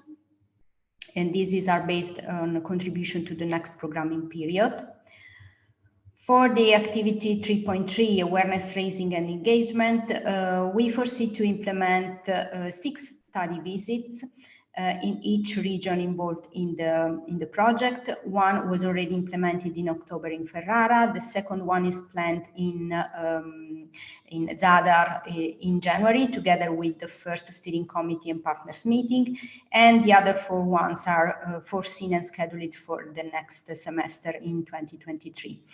Also, we are working on the master classes program, and we are finalizing the program of lessons to be promoted on a wider level in the program area to involve as much stakeholders as possible in this opportunity. For the awareness raising and engagement, we will also have a transnational workshop, which is planned in April. So we are working now on the formula and topics and speakers to be involved. And also something very important for us is the extension of the cross-border observatory of the Made in Land project. So we are working on the adaptation of the previous memorandum of understanding to be signed by BUS5 project partners and by other sectoral stakeholders involved in the implementation of the project. And about the communication activities, which is managed by our partner STEPRI, the Science and Technology Park of University of Rijeka. We activated several accounts on social media, Facebook, Twitter, and YouTube, and of course the project website, and they are constantly updated when we have something to communicate about public events or first step of the implementation. This is an overview of the online and offline events. And of course, we implemented the kickoff meeting in Bari in June, together with a press conference to for the public launch of the event, with also the participation of the Councillor for Culture of the municipality of Bari. And we also shared some interviews to project partners and the local stakeholders in the YouTube channel of the project. About local events to raise stakeholder awareness, 3 have been already organized until now in Rijeka, in Marche region, and in Friuli Venezia Giulia region, and other will be of course organized in next semester. We also have now in the planning phase the high-level sectoral event, which will be held in Friuli Venezia Giulia by ERPAC, of course in spring 2023. And we foresee the presentation of the project at event organized by EU institution. This of course depends on the chance we have to be included in the program of each event, but until now we reach first results because the project BUS5 was presented during the 15th International Conference for Cultural Tourism in Europe in October in Rijeka. The theme was relaunching European tourism through cultural heritage and digitalization. So this is it was a very focused event and good for visibility for our project. We joined this conference thanks to STEPRI staff that presented the project and what this project is doing to push sustainable cultural tourism in the program area. Of course, the final project event will be finalized and planned in due time. And also we are working on promotional campaigns and media relation. The communication plan was finalized at month 3 of implementation and now it is in the implementation phase with the overview of partner 3 STEPRI and partner 5 Zadranova. We of course displayed poster as per program rules, and we are also achieving our press reviews target. So the first one is published on the project website, and the second one is under preparation, and then there will be the third one and the final one at the end of the project. One journalist study visit was successfully implemented in Ferrara in October, and others are foreseen in next months, specifically dedicated to local journalists to gain more visibility for our project. And as I was saying, we implemented and we prepared and we are implementing the digital editorial plan. We are updating the project website regularly, and also all institutional websites or project partners are constantly updated with all news about the project. The video portrait and testimonial interviews are also under preparation, will be ready by the end of the project. For the project management and coordination, here is the list of all deliverables, but of course now we are working, the first one were of course implemented, so the partnership agreement, the steering committee and partners meeting are scheduled, the digital tool is prepared and ongoing, and also we are using quality control management plan, financial procedure guides, and so on. I will go very quickly. About the challenges and delays, this is the overview of our first quality monitoring procedures. So as you can see, this is our, I think, very typical problem of projects. So they are not worrying for us at all. Because we are monitoring everything, so we will probably need a minor budget adjustment according to what are the costs birth and what need to be implemented more. The short time of the project can be a problem, but this is aware since the preparation stage, so we are monitoring all risks relating to the implementation and of course the involvement, the engagement of stakeholders.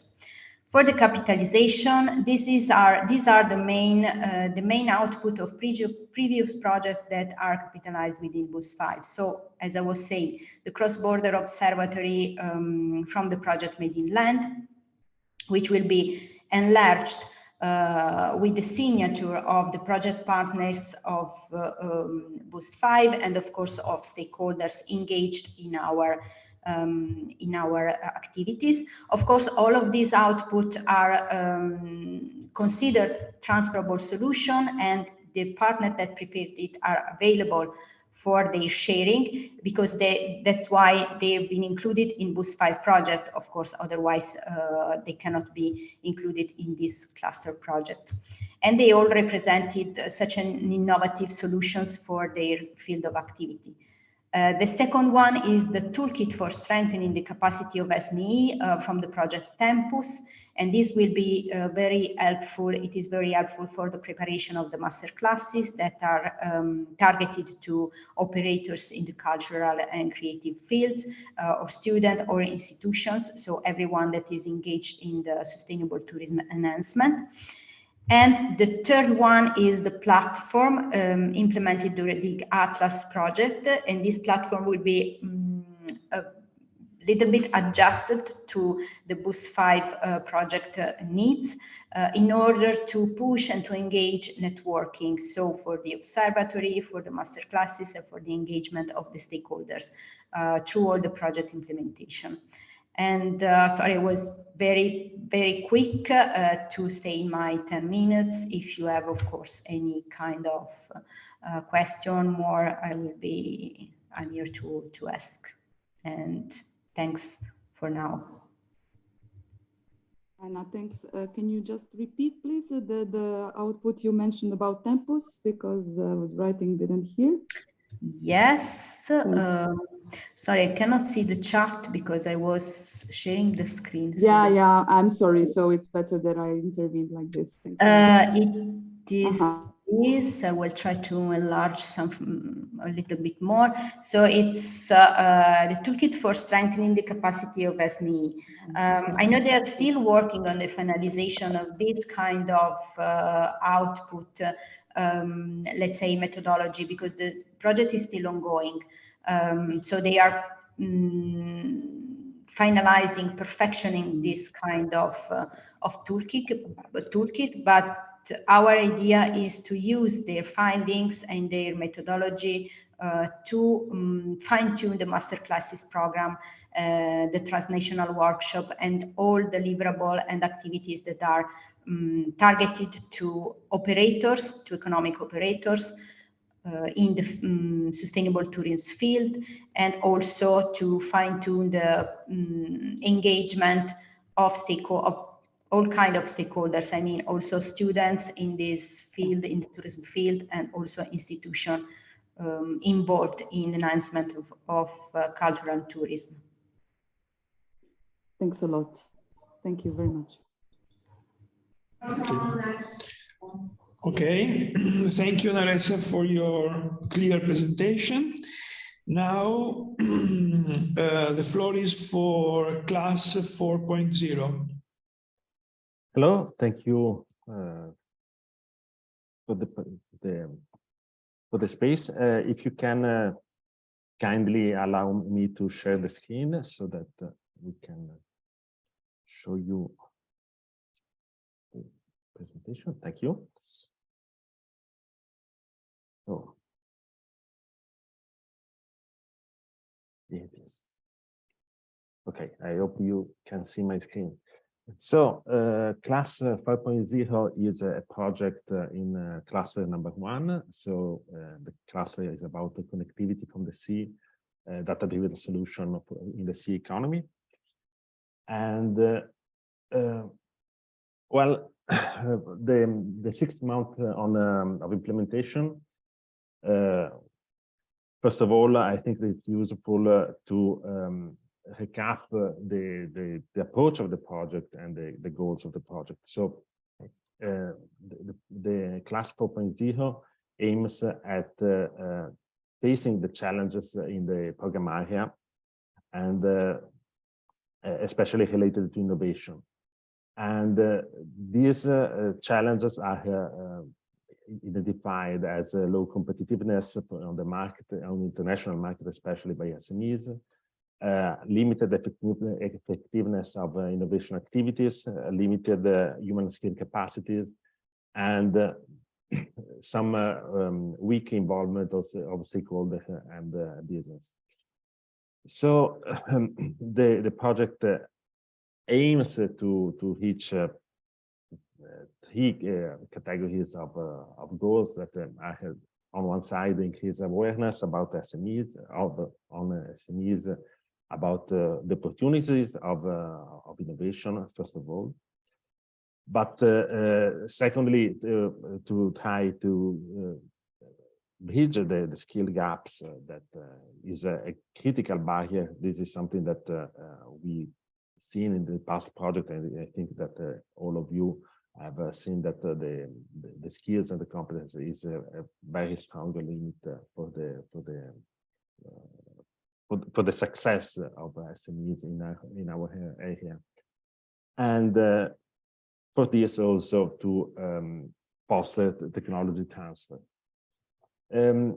One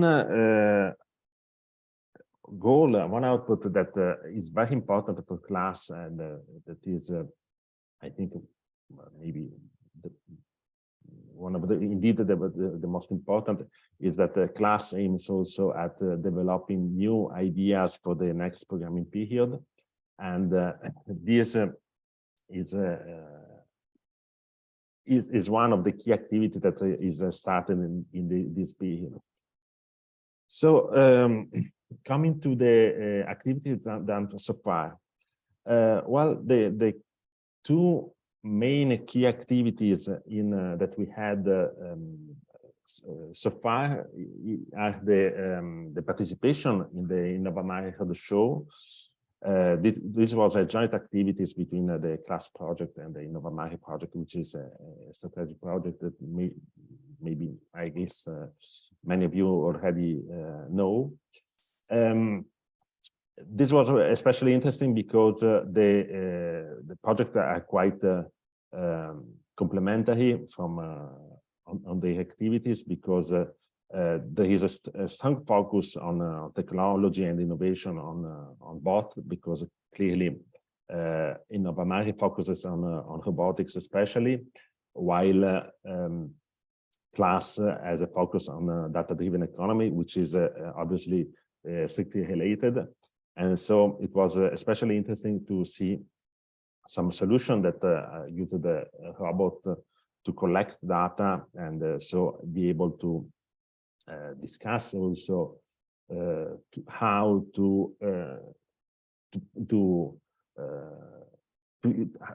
data collected can be of benefit from SMEs and stakeholders of the program area. A second very important output that is the hackathon that we carried out on the 7th of December, so less than a couple of weeks ago, that we held in Trieste. It was very successful since we had more than 50 people involved. And the hackathon was the first step towards generating ideas. From this first step, we have 10 ideas generated from the groups in the hackathon that were all very interesting. And we are now elaborating the results that we will share and discuss with stakeholders, and also to this will be also a deliverable of the project, clearly, that I think that will be very interesting. Coming to communication, well, even if maybe something that is not working correctly on the website, we are actually updating it in the news and the events part, so you can see the events and the news about the project. And in the news section, you also can find the link to our social network. Clearly, the social network are maybe a bit younger, so we are still building a following, but I think that is they're quite interesting if you wanted to keep to be updated about the project results and progress. Coming to the challenges, so the first practical challenge that we have had in the project is that we had somehow a delayed start. So since in the application form, when we wrote the project, we planned for a project that would have started in April or May, maybe, and while in actuality, we started in July. This clearly required a new planning of activities that we were able to do with the support of the GS. And so this actually meant that we had the summer break right on the start of the project, instead of that after a couple of months as we planned. So we required an initial phase in which we had to move some deadlines. And this is the only issue that we faced so far. Now we are sticking quite well to the new updated deadline. In fact, we are even a bit in anticipation because the hackathon, the deadline that we set for the hackathon was the end of January, and we already had it. Even if we have to elaborate the results clearly. But this just to say that even if we had to shorten the project compared to the initial planning, we are currently being able to reach all of the results. Other challenges are challenges that are related to the topic itself that we are working on. And so, for example, the meaning of data economy is not something that is clear to many companies, many stakeholders, and so on. And another fact is that data economy can mean very different things if we are talking about fisheries or ports. So this is something that needs to be declined in different way according to the organization that we have in front of us. And another challenge is about the project idea generation. As I said, this is something that is quite important as an output. And obviously, one challenge that we had in the hackathon is that we have to balance the thinking about the boxes. So the fact that we have ideas and problems that are not the usual ones, let's say, compared to feasibility, because clearly this is something that needs yet to be discussed and evaluated, and this is part of the process that we will carry on. One last element is about the stakeholder involvement, because we are trying to involve also, let's say, new stakeholders. That means stakeholders that so far have maybe been involved not very much in the program, but could benefit from the program and from the USA strategy. But clearly, this poses a challenge because clearly they have maybe a limited starting knowledge from about the program and the past project. But we think that all these challenges can be solved, and in fact, the project itself was built in order to try to address the challenge. So this is something that does not worry us. Coming to... Excuse me, because the slot is already finished. Can you hurry up? You Yes, have 2 minutes. Yes, just last slide about the exercise output. So basically, in fact, we are using more than 3 output, but we selected 3 for this table as this was selected. So basically, what we are trying to do is to put the results of the 3 projects that we started from in a logical connection, and especially for starting from investing fish, we take as output the analysis about the needs of the companies and the white paper that was generated based on a wide testing of innovative solution. And this is quite interesting from our side, because it shows that in SMEs, the innovation has a slightly different meaning that the one that we sometimes give. That means that most of the companies, smaller companies, are interested in in adopting existing solution more than in research in a classic sense. And this is strictly connected to the output of the BEAT project that we use, that we have selected. That is the analysis of innovation and research trajectories. Since this is quite useful as a guideline for the companies in order to understand how to approach innovation in a very practical way. Last but not least, the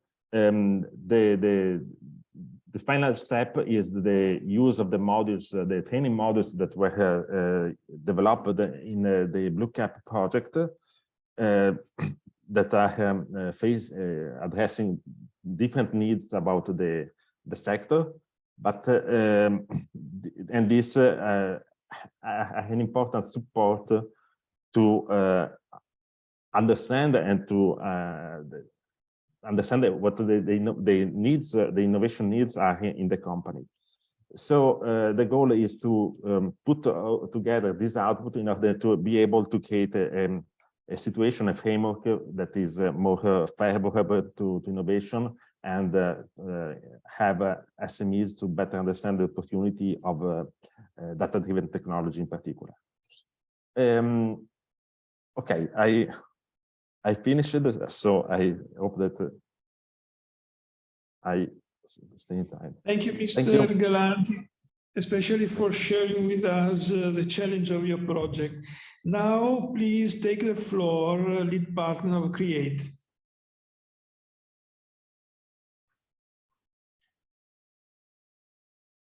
Can you please allow me to share the screen?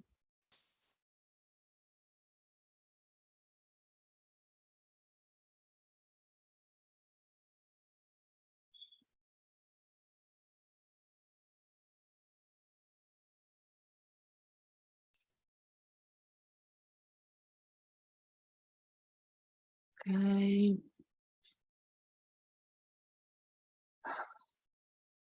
Okay, thank you. Good morning, everybody. I'm Margareta Braille from CMCC, representing the coordinator of the CREATE project, of the CREATE cluster. And I would just quickly talk you through what we have done.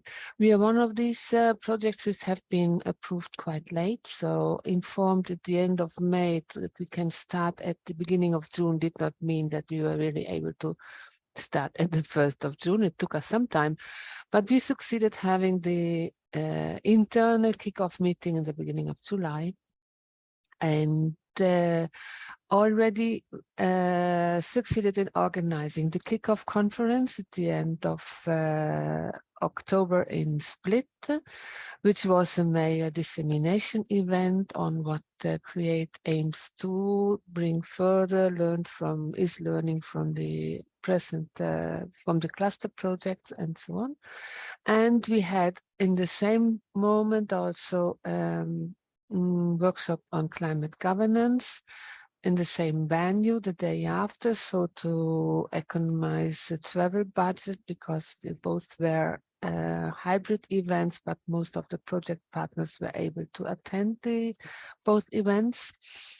And just back from Split, we went into the side event on of the Italy-Croatia annual event, which we used as they already mentioned before, a short brainstorming exercise on what new which new and additional activities would be needed for the upcoming programming period. Among the activities we are using for capitalizing contents, our knowledge, and also our feeling about and knowledge about needs, is a series of 8 webinars, which we call Thursday Creative Talks, which take place every first Thursday of the month from now, since the beginning of November. And whereas for the first edition, we still had problems with simultaneous translations, so we decided not to lose that slot in November and had 2 different events, one in Croatian, one in Italian on the same day in different time slots. Both in national languages, in order to enhance the possibility of reaching our stakeholders, which are administrators, technicians in local authorities, and those who are supporting them. The first one was, as I said, on financing options and on how to be able to benefit from financing options. So not only a catalog of funding sources, but also more strategically considerations on what do I need, how can I prepare to seize these fundings and be ready when it's published, to have already something in the drawer, and also benefit in combination of different sources of funding. The second one already in with simultaneous translation ready. So we were able to have a joint webinar on the 2nd of December, which was looking at experiences on coastal planning in the light of climate change. So what needs to be done in coastal plans, what experiences are there in both countries. And we are benefiting from an additional source of finance for these translations. So we don't have only translation to and from Italian and Croatian, but also an additional translation into English, simultaneous, so that we'll be able to disseminate these webinars from now on also to a wider audience beyond the direct Italy-Croatia community. This is what we achieved so far. I did not list all the activities related to other deliverables, and especially not what is planned in the future, but I can briefly tell you that we are preparing an adaptation award.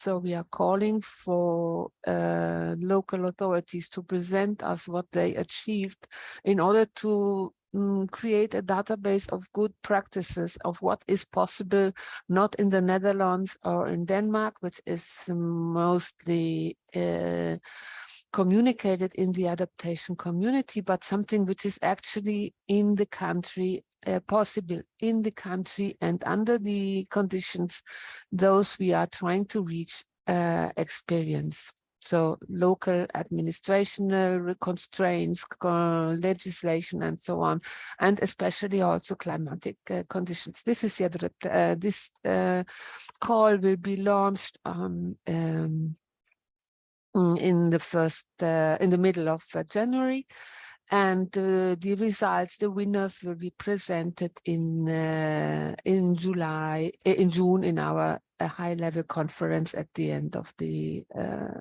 project, which will take place in Venice. We will continue our webinars with another 6 editions starting from 10th of January or 12th of January, sorry, the Thursday is the 12th. And we have been interviewing the representatives of not only the cluster projects, but we went a bit further. So we also talked about with several projects which already have finished, so are not working anymore. So the idea of collaborating in this case with them is not possible anymore. This will focus into a handbook, sorry, on adaptation. Okay. We don't have major delays, although the start was a bit complicated and the signature of the contract was hampered by the holiday season, so already went a bit long on the long time, and this has led to some administrative problems. For instance, not all Italian partners have their first level controller in place, but in terms of activities, we are on track with what we have planned. One challenge we were discussing recently, we have deliverable on project ideas. And we're asking ourselves, is this a deliverable which will be public, so accessible for everybody?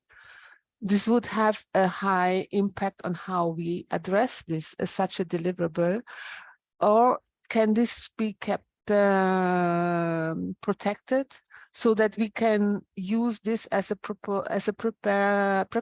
for an upcoming call, to present in an upcoming call. This is something I would like to discuss with you.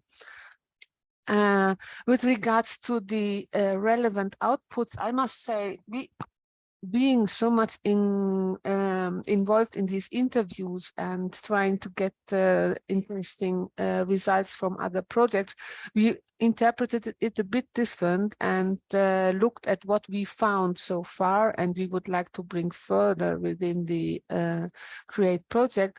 The first one is the adaptation planning tool made by AdriAdapt and published on a website, which is a compendium of straight guidance tool for local authorities, complemented with information on how to do things. It all supports the planning and the reduction of climate adaptation plans in the local level. It is still available. It can be, such a platform can be replicated, because the innovative thing is that this is differently from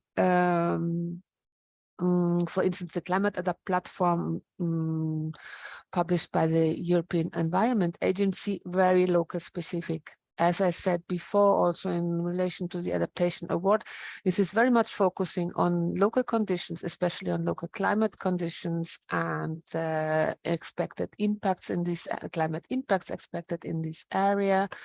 And so more relevant than a platform which is focusing very much on experiences from Northern European countries.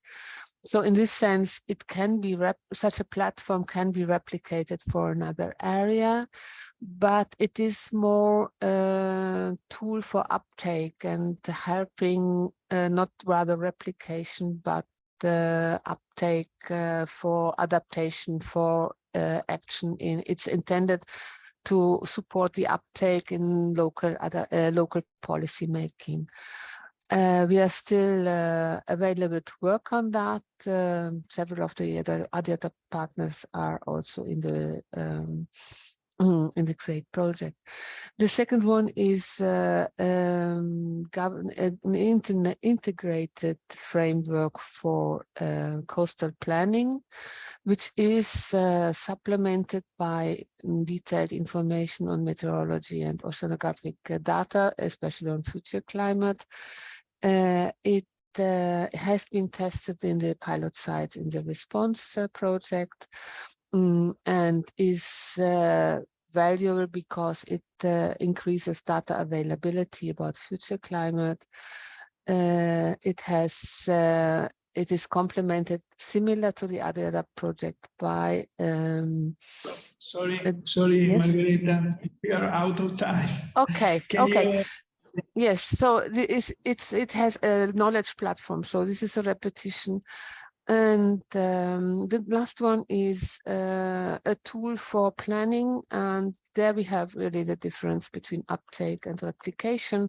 A tool for risk management, which is based on very local data, on a local record of data for flooding. And if this is replicated, the methodology can be used, but it needs to be fed with new data. So it for the local situation, to adapt it to the local situation. Okay, thank you very much, and sorry for having taken more time than planned. Thank you, Margherita. Then, okay, I invite the representative of DIGSI to take the floor. Yes, good morning. Can you please allow me to share the screen?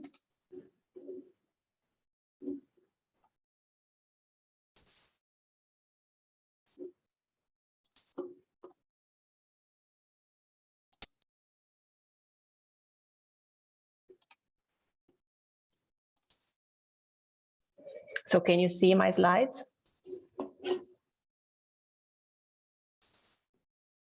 Yes. Yes. Okay, thank you. So my name is Veronica Carli. I am from the Port Network Authority of Eastern Adriatic Sea. This means ports of Trieste and Monfalcone, and we are lead partner in the DIGSI project. So today I'm not alone. There is also Stefano Bevilacqua, a colleague of mine, and Martina Antunovic from KIP, Cluster Intermodal Not Prevosa, which is project partner in DIGSI and the responsible partner for Work Package 2. So DIGSI means digitalization of multimodal transport in the Adriatic Sea. And just a quick reminder, DIGSI would like to cluster the technical knowledge of 4 projects, Promare, Sintesa, Diglox, and Transpogut, which focused on ICT applied to maritime and multimodal transport from different perspectives, just to cover the whole supply chain. So what we did over the first 6 months, I mean, starting from April the 1st until now, for Work Package 1, we finalized the application form, the partnership agreement is ready, the project implementation manual, risk management plan is ready, we set up the project steering committee, and we organized already 2 project steering committee meetings. Regarding Work Package 2, we organized the kickoff conference, as was said before, on the 8th of June in Trieste, together with the Promares and Cleanbird final conferences and the SASPort event. So this was a very nice opportunity for cross-fertilization also with other projects. And the same occasion was also during the participation on other events, for example, New Brain Plus, European Maritime Days in Ravenna, in May, where DIGSI was highlighted during the presentation of Pixel project, and the presentation was held during the stakeholders meeting organized by CINEA with the title "The Role of Ports in the Context of the European Green Deal." Then we participate also to Innova Mare Roadshow, Blue Air, this was an online workshop, and also in the BILOC in Piacenza, this was a 2-day conference, as was mentioned before, and DIGSI was presented during the session on emerging technologies. Then the communication strategy is ready, project posters, project website is done, the news on project partners' websites are published, and social media channels are set up. Articles on online and paper media, 13 out of 16. The first e-newsletter is ready and it's online. And the editorial plan is also ready. Regarding Work Package 3, we prepared the project exploitation plan, the cross-border and the transnational inventory of projects results, the cross-border training curriculum on ICT application in the freight transport sector. We realized also the deliverable project ideas for the 2021-2027 programming period, and in the draft version, now is prepared the EUSER flagship paper. So just a quick overview of the cluster output indicator, the target and what we reached till now. Regarding online and offline events with external stakeholders, we reached 5, the target is 7. Digital campaign, the target is 1, but this is foreseen by the project's end, so next year. Digital activities carried out, the target is 11, we reached now 5 of them. A number of thematic studies, reports aimed at maximizing project project results, 3 out of 4. Number of project ideas developed, this is the deliverable I mentioned before in the work package 3. So the target is 3 and we reached 3 of them. We developed 3 ideas for the next programming period regarding greener ports, more ICT based and more integrated with hinterland. Number of study visits organized, the target is 5. We are planning to organize 5 visits, but they are foreseen in April 2023, so next year. And the last one, the number of joint actions with the programs and EU initiatives. The target is 1, and this will be jointly with the final conference, so next year. Regarding challenges and delays, we have no major challenges so far. Maybe some delays related to the implementation of the tender procedures, I mean administrative and bureaucratic delays that could happen. And going to the exercise on outputs, we choose 3 outputs. The first one is the ProMares cross-border strategy for the enhancement of maritime and multimodal freight transport through ICT. And this is fully coherent with the priorities of the next programming period. Then we have other 2 outputs, DGLOCs, looked into improving information flows of transport processes on freight movement status authorizations regarding the last mile of the transport segment. So they develop an open source IT platform providing optimized transport arrangements for this last mile. TranspoGood platform provides tools to plan and manage transport and supply chain services. So they develop an innovative ICT tool to find the best solution of transport service. I mean, for example, best price solution of combined transport. Also, these 2 outputs are fully coherent with the 2021-2027 priorities. Regarding the criteria number 2, successful and validated solutions, yes, because ProMares cross-border strategy is the result of the pilot actions which were implemented during ProMares project. For DGLOCs, the output was tested at the Gorizia Inland Terminal. Gorizia is near Trieste, and TranspoGood platform was tested during the project's lifetime. Criteria number 3, innovative solution, yes, because the ProMares strategy sets pilot action guidelines and KPIs for applying innovative ICT measures to the port and maritime sector. The added value of DGLOC's open source IT platform lies in its open source nature, and the TranspoGood platform provides 4 levels of inputs, informative, strategic procurement, spot markets, and connection with port community systems. They are ready to use solution, yes, because the ProMares strategy is freely available on the project website. The report describing the DGLOC's open source IT platform is available on DGLOC's project website, and the TranspoGood platform is freely available on the internet link. I don't know if you can see it on the slide. Can you, Veronica, can you please put it in the presentation mode, because it's a little bit small on your screen, but we follow you. You can see? Yeah, It's that's better? Okay, yes, sorry. Can I go on the criteria number 5, the transferable solution? The ProMares strategy could be adopted in a wider area, also well beyond the program area. The DGLOC's IT platform is an open source tool, so it could be easily transferred and customized. And the same for the TranspoGood platform is fully transferable to any context. Number 6, availability of the giver, yes. The lead partner in ProMares is the Port of Trieste Monfalcone, and we are lead partner in DICSI. For DGLOCs, the lead partner is the University of Rijeka, and University of Rijeka is also project partner in DICSI. And the same for TranspoGood, the lead partner is KIP, and KIP is also project partner in DICSI. So this is all from my side. So thank you. Thank you, Veronica Carli.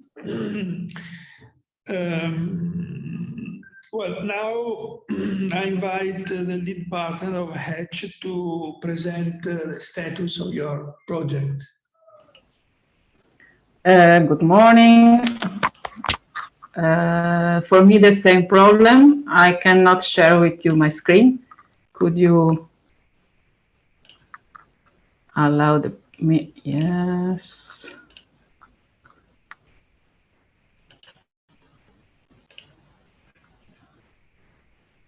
Okay. Hope you can see. Could you confirm that you can see my screen? Yes, we can It's okay. see. Okay, thank you.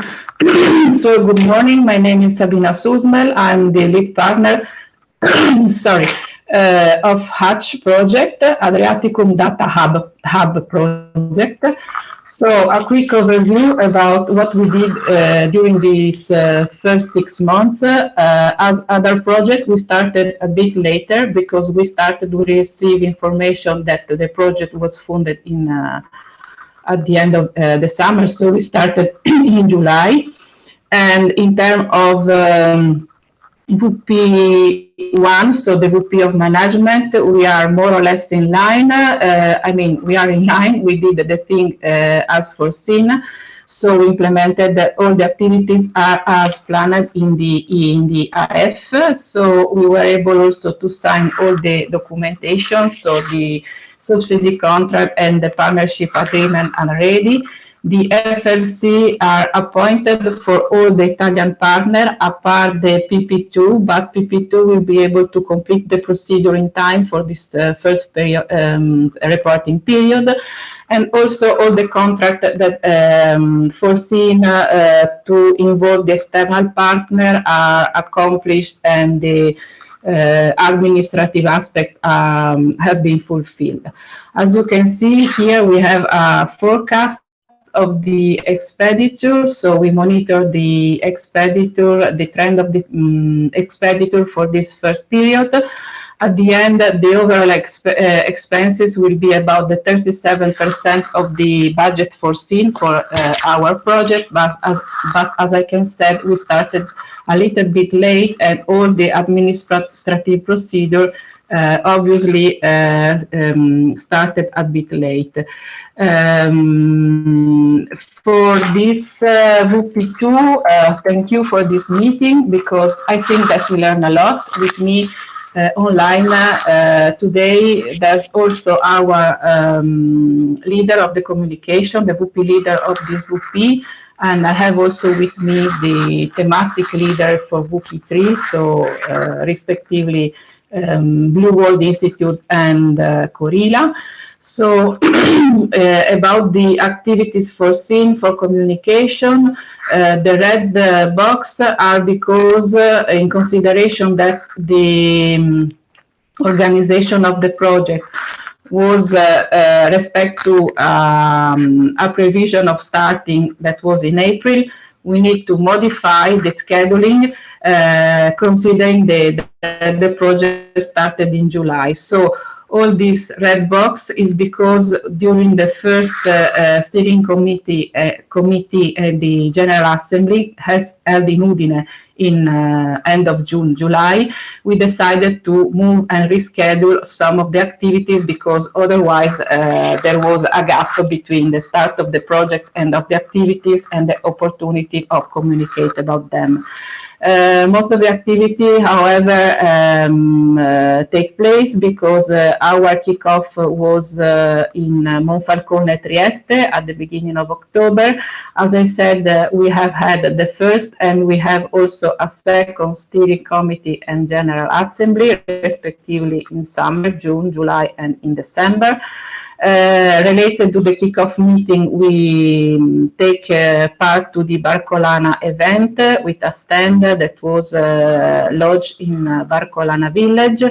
We take part to the Venice event, and also we started to communicate with young people. So we take part to Sharper Night, to Hackathon. We did some school activities, and we have had the Croatian partner that participated to the Researchers' Night.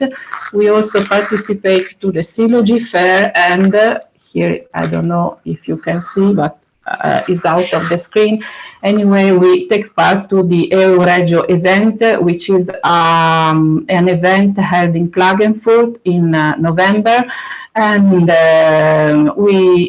Hachi was mentioned because it was an event related to the capitalization of the cooperation and territorial project. We have the activity that we have to perform are scheduled and foreseen in the next semester. So we will have a public presentation foreseen in Venice and in Lucino in connection with the study visit that will happen in March and in May in these two places, hosted by the Italian partner Corila and BWI in Lucine. Then we plan to have we already participated to this event organized by the managing authority, and in cooperation with Corila, we are planning to organize an event in May, inviting other program, other project, and other EU institutions. And the final event will be in Split in June. Press releases are connected as by our editorial communication plan in connection with the main activities we are organizing. So press event will be organized to promote the study visit in Venice, then to promote the study visit in Lucine, and the activity that we are performing to disseminate the activities and the results of the project as far as we obtain our results. So we plan to have the activity report ready in time. So the first one, December, January, following the calendar, the different calendar we have in Italy and Croatia, and the same it will happen for the second one. And about this aspect of the digital and project social media management activity, for sure we have to organize better our way of communicate. But thank you for this presentation, because we receive a lot of useful information. About the thematic VP, here also we are in line. All the activities are in progress.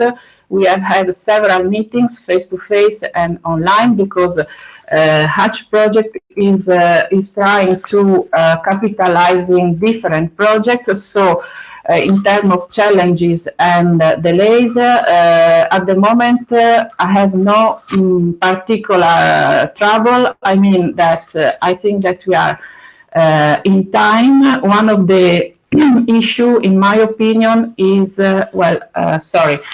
Hatch project aim to capitalize the results of the monitoring of the anthropic pressures that emerged from the standard project involved and in this Hatch project. And the aim is implement the maritime spatial planning tool. So in this project are cooperating at the 5-6 different standard projects that did different activities and monitored different events of anthropic pressure and pollution in a different way. So one of the main challenge was at the beginning perform the survey of the project, standard project, capitalizing in Hatch, trying to highlight the outputs useful, and try to find a rational, basic logic to use all these results produced by 6 different standard projects. So this was the first challenge we have had.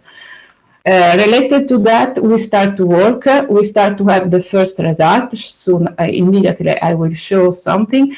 And related to that, one of the problems emerged, in my opinion, is that the implementation of the maritime spatial planning in Italy and Croatia is completely different. We have two levels of management, a strategy of management, and two levels of implementation.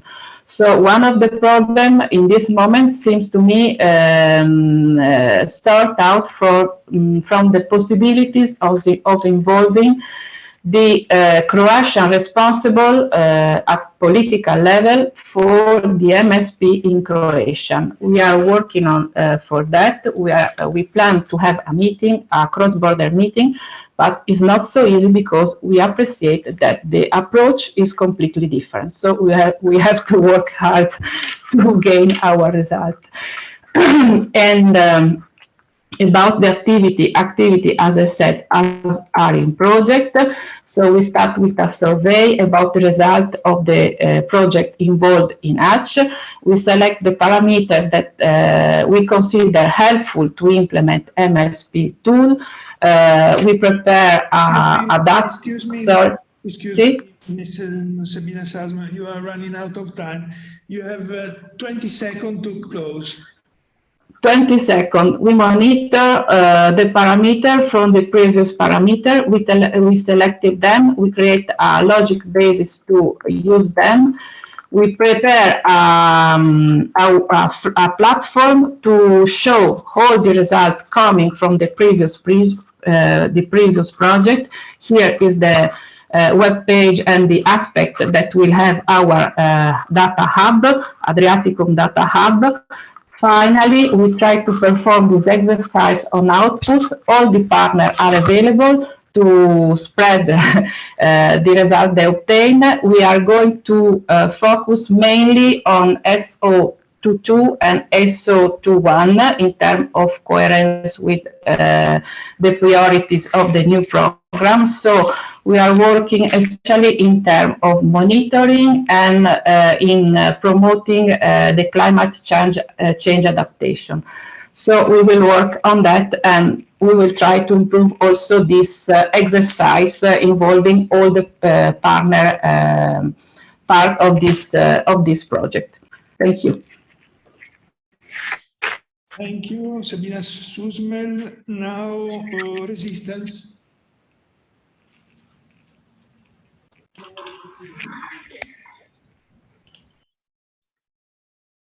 Hi, hello, good day, everybody.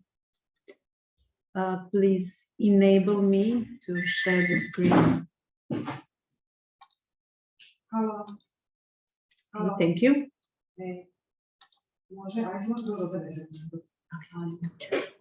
So I will try to be very brief.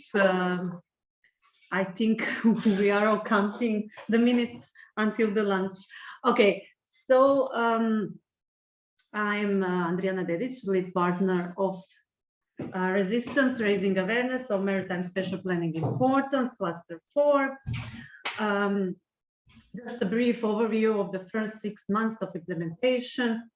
We have done project partner meetings, steering committee establishment, kickoff conference, midterm conference, participation in events 3 of 5, journalists on site visit 3 of 4, radio, TV, online magazines, press releases, more than planned already 13 of 10, posts published on social networks already more than planned 130 posts on 4 different social networks, advertisement on social media 43 of 150, a bit of delay, marketing in mail, and also a little bit of delay, and editorial plan has been done.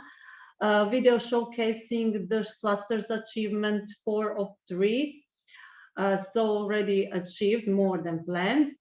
Short video clips also achieved more than planned 27. Infographics 6 of 10, and project posters and basic project info, of course. Sorry, Adriana. Yes. Your slides don't scroll, and you can put them also in the presentation mode, so they're bigger and we can see them well. since you have I prepared. thought I did. Just a second.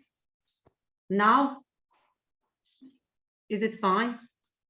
Now they scroll, but try to put it in a presentation mode because then we can see it bigger.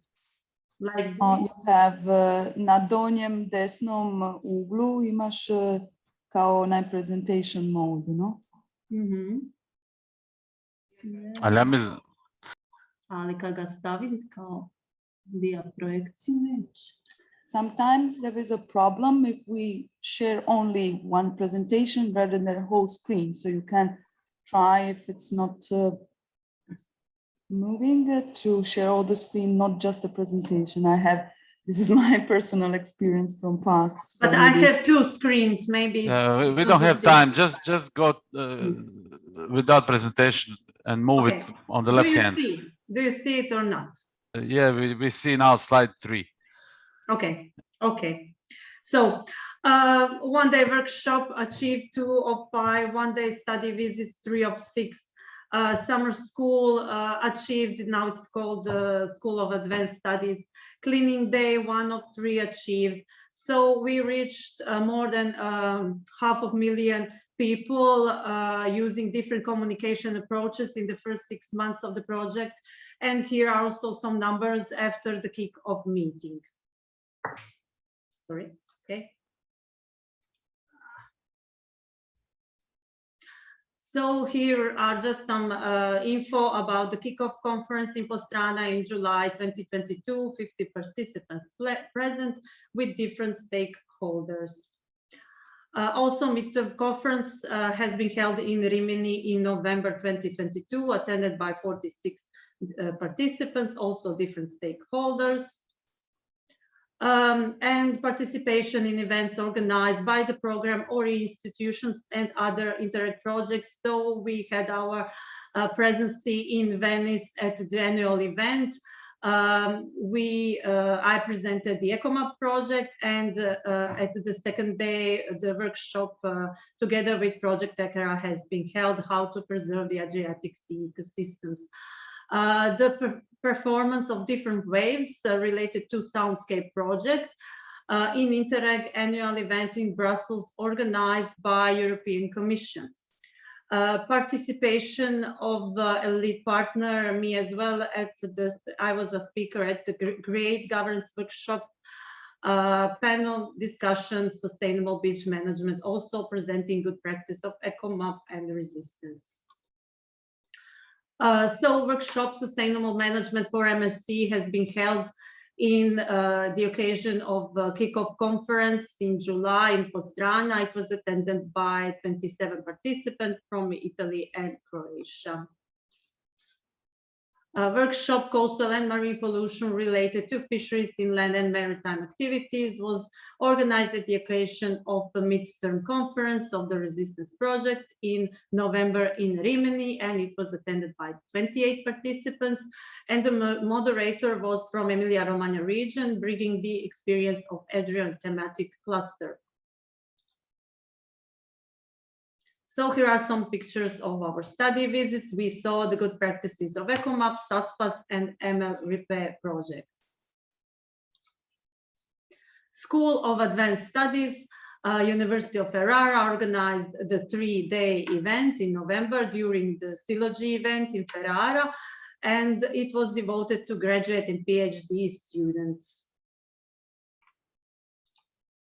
Cleaning Day in Postrana, we organized this in October, and we cleaned the coastal area in Postrana and gathered around 1 ton of waste, different types of waste. And 55 divers were present from even 3 countries. So some of the challenges and delays encountered, just a slight minor change, I can say. Advertisement on social media and marketing email were planned on monthly basis, but we decided that it is more appropriate to do it before and after the events. So exploitation plan and flagship paper, we have some lack of information of some of the capitalized projects. So we have even 7 Interreg projects that are being capitalized in resistance. So we are still waiting for some feedback on some of the projects. Project ideas that we are developing. It is still not decided which partners will be involved in these 3 proposals.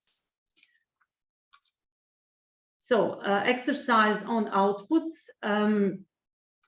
First output is EcoMap, improvement of environmentally friendly services and systems in marinas and nearby area in order to prevent the waste polluting the surrounding beaches and the sea. So we, during the EcoMap, we have improved the water quality in 4 marinas in Italy and Croatia, but we would like to point out the part of the equipment that is very interesting. So Maritime Sports Society Špinut, Marina Špinut in Croatia, and the other one in Strožanac, they realized the same equipment and small infrastructure for collection and treatment of wastewater from moles. These are the chemical physical purifiers. And the second one is in Italy, Bibione Mare installed a series of beach showers implemented with a water recovery system. And this project concerned the installation of tanks under the beach showers for the recovery of water to be used for irrigation at the baiting establishment at Bibione Mare during the tourist season. They are, of course, in coherence with 2 priorities in the new call.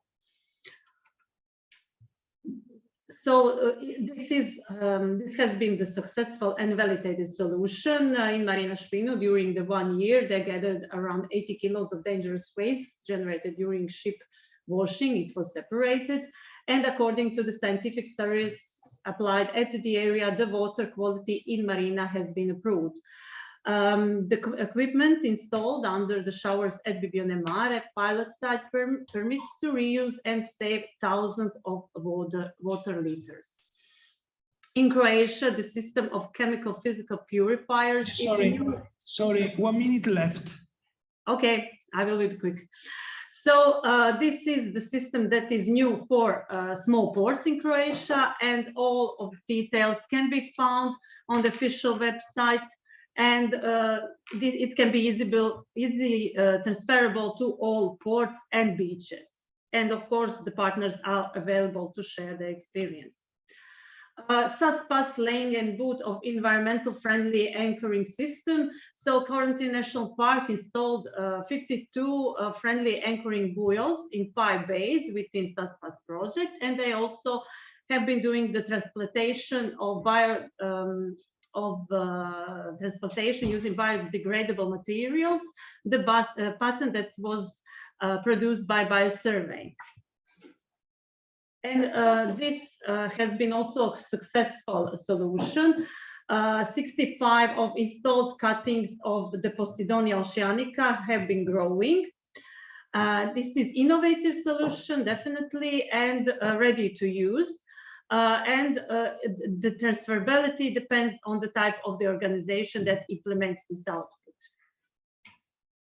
The third solution, output mobile app for fishermen of ML repair, the first app that allows fishermen and citizens to store georeference characterization data about marine litter collected during the fishing for litter activities.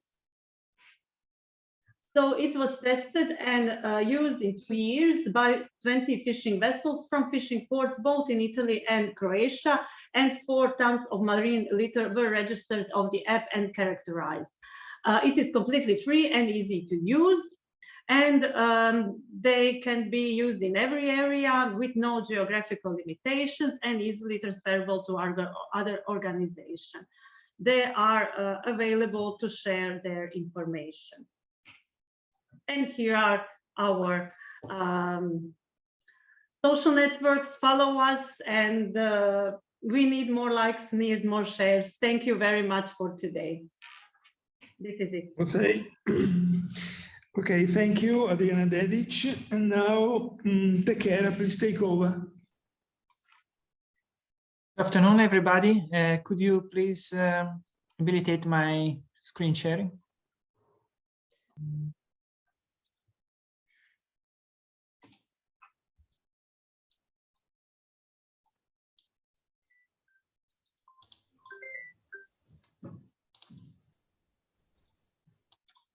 Okay, I hope you can hear me and see my screen now. Yes. So good afternoon, everybody. I'm Luca De Marchi, again, from the University of Bologna. I'm introducing Tekera, who is about a new solution for the Adriatic Sea in the technological area. This is the title of the project. Basically, we are involved in cluster number 1 related to blue innovation, and we are particularly focusing on digital solutions. So this is the overview of the first 6 months of implementation. Well, actually, this is the time plan for all the project. So we started with a kickoff meeting, of course. Then the first initial activities were related to the inventory of results of the previous project. We are capitalizing the outputs of 6 projects: Sushi Drop, Price Fish, Fair Sea, Blue Cap, Ithaca, and Adri Reef. Then the next phase, there will be some demonstration activities and the preparation of the exploitation plan and the collection of the project ideas for the next programming period. So in bold, you can see the activity that have been done so far.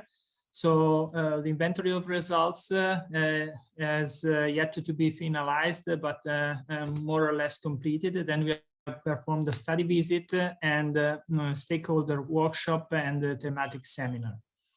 So concerning the inventory of results, we have indeed collected the results from this 6 projects, and we are also trying to process them in order to characterize these outputs, both in terms of application domains, in terms of, let's say, takers, to use the same notation that we have been using today, and also concerning the characteristics of the tool developed in this output. The study visit was performed in the marine protected area of Trieste Miramare in mid-November with the Sushi Drop drone Blue Sea. And we have collected some images and data, which eventually will be uploaded on the platform available from other projects. Concerning the stakeholder workshop, we did it in conjunction with the Silogy. It was quite a successful event. We took this opportunity also to collect project ideas and in general to favor bidirectional exchange of ideas about the participants to this with the participants to this workshop. We have also performed a thematic seminar with primary and high school in Croatia, in Zadar in particularly. Even this event was let's say, very crowded and successful. Concerning the main challenges and delays encountered, I would say that in terms of communication activities, we are quite in line with the schedule. We have participated in multiple events, Silogy as anticipated, then in the Venezia workshop, Trieste Next, and also in some other events, even outside the region, as anticipated by our project manager. Concerning the thematic activities, as anticipated, we are still finalizing the inventory of results. Actually, we have a lot of outputs from this 6 project. So in some cases, we are still finalizing the inventory. This has somehow delayed also the initial plan concerning the delivery of the exploitation plan, because we planned to have preliminary version outputted at the beginning of the project, and then later more, let's say, fully developed one at the end of the project. But I think that we can, let's say, keep up with this project, and also I think that the instruction given us today about the capitalization plan has to be harmonized with our initial plan about the exploitation. Okay, so yeah, I think that these are the main delays encountered concerning the exercise on outputs. First, let me say that it was somehow difficult for us to parse just 3 outputs, because we have received a lot of outputs from the different projects belonging to our consortium. So one question is whether this recommendation of having just 3 outputs is just for the sake of this exercise, or in general to focus just on few of them. Yeah, concerning what I'm presenting today, I would like to introduce the FAIR-C integrated platform as an initial output, which is basically the combination of multiple data sets related from the physics of the sea to bioeconomic data. And this is in line with the specific objective 1.1. The FAIR-C platform is indeed already validated. It is an innovative solution because it's truly, let's say, data-driven, and it is ready to use. You can access the platform in the related website, and it is a transferable solution because the guidelines on using this platform have been already provided.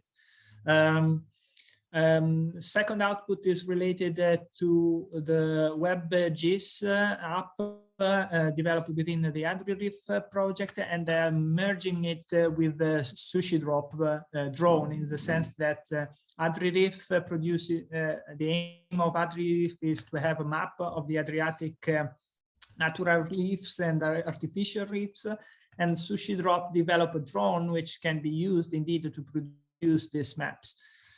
These are related to the specific objective 1.1.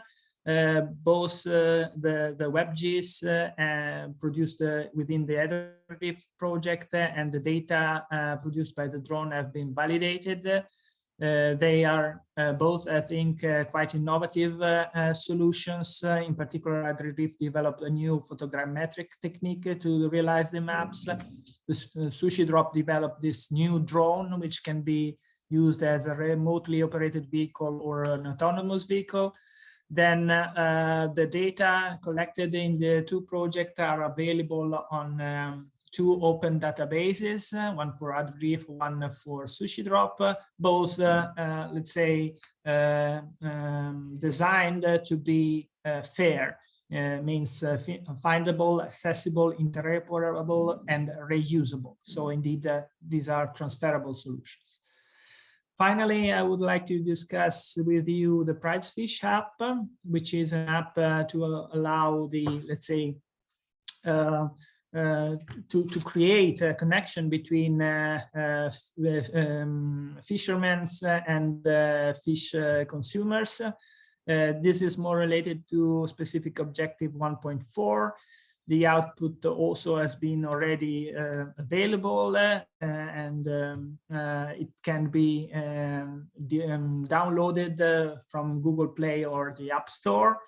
It's an innovative solution for what concerns the analytics related to this platform, and it is based on a geolocalization approach.